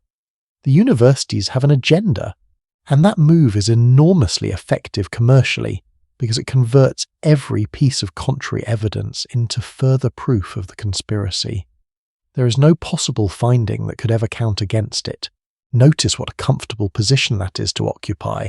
You can never be wrong. You never have to update anything. And every expert who disagrees with you becomes free publicity. I want to be careful about something here because I have no interest in mocking anyone for what they believe. Faith is not the target of anything I have said tonight. Plenty of thoughtful, serious people hold a flood story as sacred, and that is entirely their own business. What I am pointing at is narrower and more specific. It is the commercial machinery that sells certainty about the past, while carefully avoiding every mechanism that could ever test it. Which brings me to the part of this I find hardest to be gentle about. And if you are drifting off, I promise this section is short. These claims are not harmless. Let me give you an American example that I think about a lot because it happened here, and because the damage was real. Across the eastern United States, from the Mississippi Valley up through Ohio and beyond, there are thousands of ancient earthworks. Enormous mounds. Geometric enclosures, some of them precisely aligned to astronomical events, built with a sophistication that astonishes surveyors even now. Through much of the 19th century, an idea took hold in American public life that these could not possibly have been built by the ancestors of the native peoples who were living there. There must have been an earlier vanished race, a superior one mysteriously destroyed whose great works the current inhabitants had merely stumbled upon. That idea was not confined to cranks. It was endorsed at the highest levels of American society, including by more than one president, and it was repeated in respectable books for decades. And it was useful. That is the ugly part. If the people living on that land were not the descendants of its builders, if they were latecomers occupying somebody else's ruins, then the moral case for removing them became a great deal easier to make. The myth was finally dismantled by careful, boring, methodical fieldwork. Beginning in the 1880s, a survey was organized through a federal ethnology bureau led by a researcher named Cyrus Thomas, who spent more than a decade excavating mounds across the eastern half of the country. His report, published in 1894, ran to more than 700 pages, and its conclusion was unambiguous. There was an unbroken chain connecting the sound builders to the native peoples who were there when Europeans arrived. No lost race, no vanished civilization, just the ancestors of the people who'd been telling anyone who asked the whole time. And notice the shape of that failure, because it is exactly the shape Vitaliano warned about. Somebody looked at a feature in the landscape, invented an explanation for it that fit what they already wanted to believe, and then treated the invention as history. The mounds were real. The story attached to them was manufactured entirely within living memory by people who had every opportunity to simply ask. That report is often described as the moment American archaeology grew up, and the lesson underneath it is one I would put above every other in this entire subject. The lost civilization story is almost never neutral. It takes achievement away from real people and hands it to an imaginary one. And historically, the real people have usually been the ones who could least afford the loss. So a fair question back at myself before I get too comfortable. Does all this mean the right posture is simply to doubt every old story? No, absolutely not, and this is where I have to be careful in the other direction. Because the record of confident academic dismissal is not exactly spotless either. Scholars were sure that ancient traditions could not preserve real events, and then those Australian coastal stories turned up matching the sea floor. Scholars were sure a certain famous city from Greek poetry was pure invention until somebody dug into a hill in Turkey and found a real city underneath. The reflex to dismiss can be just as lazy as the reflex to believe, and it has cost us real knowledge more than once. So the rule is not doubt everything, and it is certainly not believe everything. The rule is check, specifically, patiently, with the willingness to be wrong. And the honest position at the end of a night like this one is not a verdict. It is a set of open files, some of them stronger than others, none of them finished. That is less satisfying than certainty. It also happens to be true, which is in the end the only real difference between the two groups of people we have spent this whole night with. Not intelligence, not imagination, Both sides have plenty of both. The difference is whether you've arranged your life so that reality is still allowed to correct you. Maybe some of these old stories really do carry genuine memories across unimaginable stretches of time, and we are only beginning to develop the tools to hear them properly. Maybe most of them are exactly what they appear to be: human beings explaining a frightening world with the vocabulary available to them. Or maybe quietest of all, the honest answer is that we will never fully separate the two, and the discipline is learning to sit with a question that never fully resolves. And with that, there is one last question left, the one that has been waiting underneath all of this since the very first tablet. Not why they told these stories, why we are still telling them. On the last night of January in 1953, a storm came down out of the north and met a spring tide in the North Sea. The two of them together did something the people living along that coast had not planned for. The water rose more than 3 meters above normal in places, and it kept rising, and it went over the top of seawalls that everyone had assumed were tall enough. In the Netherlands, dikes failed in roughly 150 separate places in a single night. Around 1,835 people died there. 70,000 more had to be evacuated in the dark. On the eastern coast of England, 307 people died on land, and more than 200 were lost at sea, and 24,000 homes were damaged. I want you to notice where that happened. The exact same body of water we spent time in earlier tonight. The same shallow, semi-enclosed basin that was once a green country full of rivers and hunting camps. The North Sea took Doggerland 8,000 years ago, and then in one night in 1953 it came back for the coastline that replaced it. Same water, same behaviour, same result on a smaller scale in a century, with radios and weather stations and concrete. What makes that night sit so heavily with me is not the scale of it. It is how ordinary the failure was. Nobody was warned properly. The storm arrived late on a Saturday, the offices were shut, and there was no system in place to get word to the villages in time. People went to bed on an ordinary winter evening and woke to water in the room. And here is what people did afterward, which is the part that matters most. The Netherlands built the Delta Works, one of the largest coastal engineering projects ever attempted, a system of dams and storm surge barriers designed to reduce the odds of a comparable flood to something on the order of once in several thousand years. Britain, in time, built a barrier across the Thames to protect London and set up a national warning service specifically so that nobody would ever again be caught with no warning at all.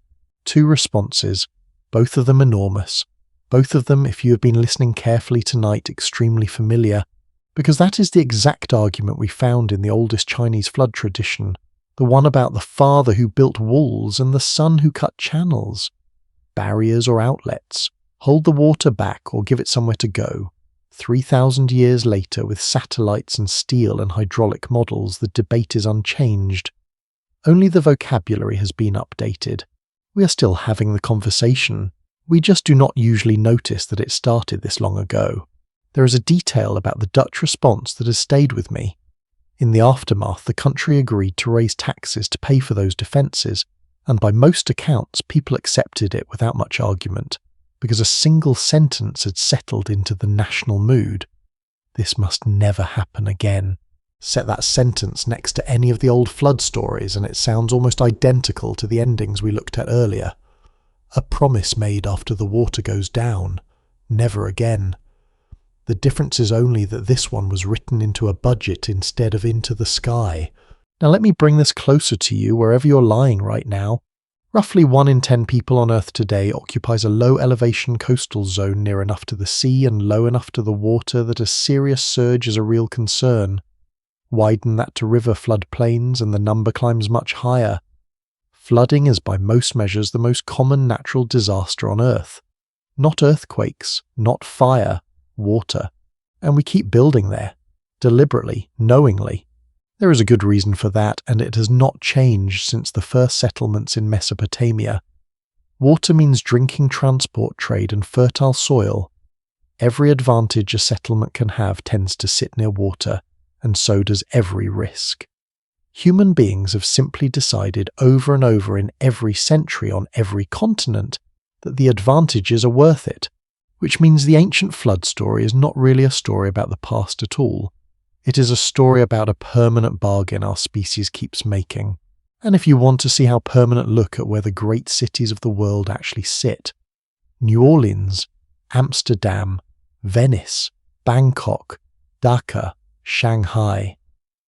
Every one of them planted on ground that water has a legitimate claim to defended by engineering maintained forever, because the alternative was never seriously on the table. I find something almost tender in that, honestly. Every one of those cultures we visited tonight was made up of people who chose the same trade you and I would probably choose. Settle beside the thing that feeds you, and accept that one day it may take everything. They were not naive. They knew. They wrote it down. Here is the psychological piece I keep circling back to, and I think it explains why these stories survived when so much else did not. Human beings are remarkably bad at rare events. We are excellent at ordinary risk. We look both ways. We check the stove. But something that happens once in 400 years is almost impossible for a person to hold on to emotionally, because nobody in your family has seen it, and nothing in your own experience confirms it. The mind quietly files it under things that do not really happen. That is the exact gap a story fills. Think about what a flood myth actually does mechanically. It takes an event too rare for any individual to remember, and it makes that event unforgettable by attaching it to a name, a family, a boat, a bird, a punishment, a promise. It converts a statistic into a story because a story is the only format a human brain will keep for 400 generations. That is not primitive thinking. That is a solution to a real engineering problem invented by people who had no other way to store information. And we still do it constantly in exactly the same way. Nobody remembers a safety statistic. Everybody remembers the one about the family who didn't leave in time. Every warning system ever built eventually gives up on numbers and reaches for a story, because the story is what actually moves a person out of a house. And here is where I want to turn this toward you directly, because you inherited that machinery and you use it constantly. Think about the last time something serious happened near you. A storm that took the power out for days. A fire on the next street. A flood in a town you know. What was the very first thing you did once you were safe? You told someone. You called a family member. You sent a message. You described the sound the storm made and where you were standing when it started, and the one small detail you have not been able to shake since. And when you tell it again next year, you will tell it in almost exactly the same words, because that is how a story sets. That impulse, the one that makes you need to tell it, is the same equipment that carried a description of a drowned coastline across 10,000 years in Australia. It is the same reason a scribe in Mesopotamia pressed the story of Utnapishtim into wet clay, instead of something more immediately useful like a receipt. You're not observing this tradition from the outside, you are inside it. You always have been. There is one difference between us and them, though, and I think it is worth naming before we let this go. Every culture we visited tonight was working blind. They had memory and language and whatever their grandparents told them and nothing else. They could not measure a sea floor or date a layer of ash, or model a storm surge 3 days before it arrived. We can. We are the first generation in the whole of human history that can leave behind a flood record our descendants will be able to check in detail against physical evidence thousands of years from now. Ice cores, sediment layers, satellite data, tide gauges running continuously for over a century. Which raises a question I will leave with you gently on the way out. If somebody digs up our records 10,000 years from now, what will they conclude about how seriously we took the water? Not what we said about it, what we actually did. So let me try to answer as honestly as I can the question we started with all those hours ago.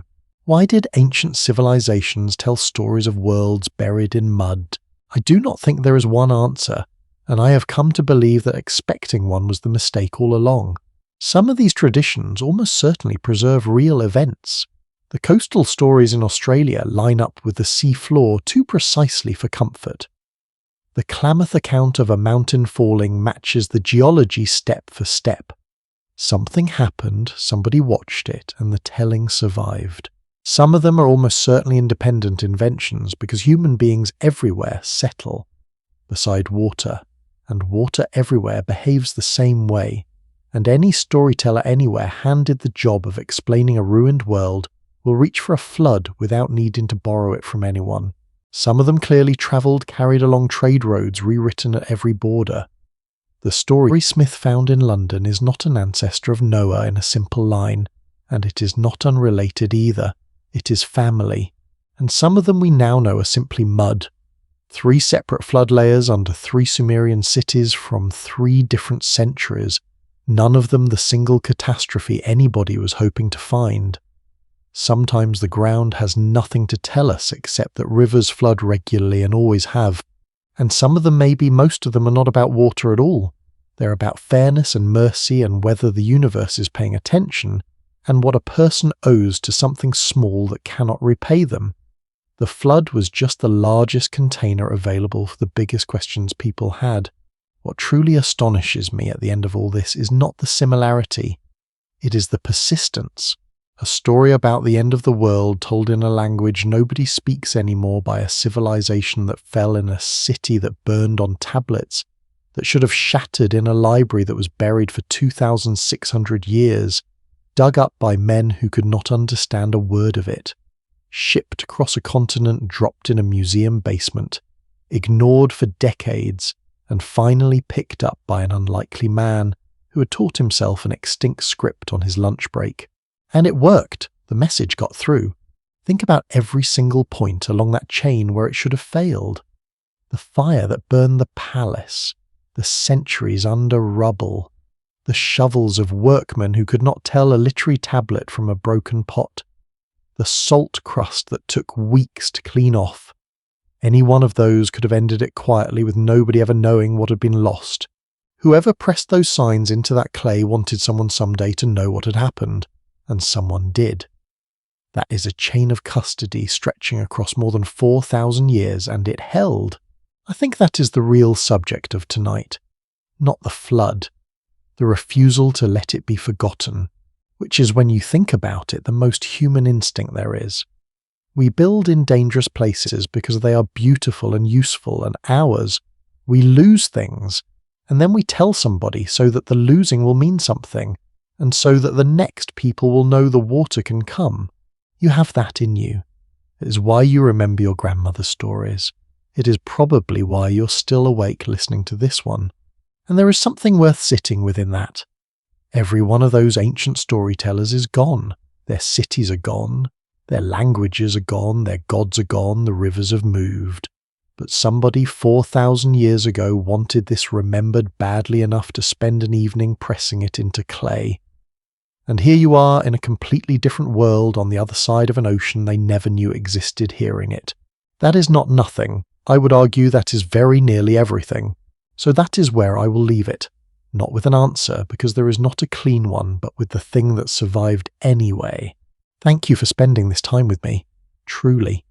Whether you followed every argument or drifted away somewhere around the Black Sea and came back for the ending, I am glad you are here. If you enjoyed the journey, tapping like helps more than you would think, and following along means the next story finds you without you having to go looking for it. I would love to know where you are tonight and what time it is on your side of the world, so leave that in the comments if you feel like it. I look through them, and there is something quietly wonderful about seeing this many people awake and drifting off in this many different places at once. And if you have chosen to support the channel through a membership, thank you sincerely. It is never expected and always appreciated.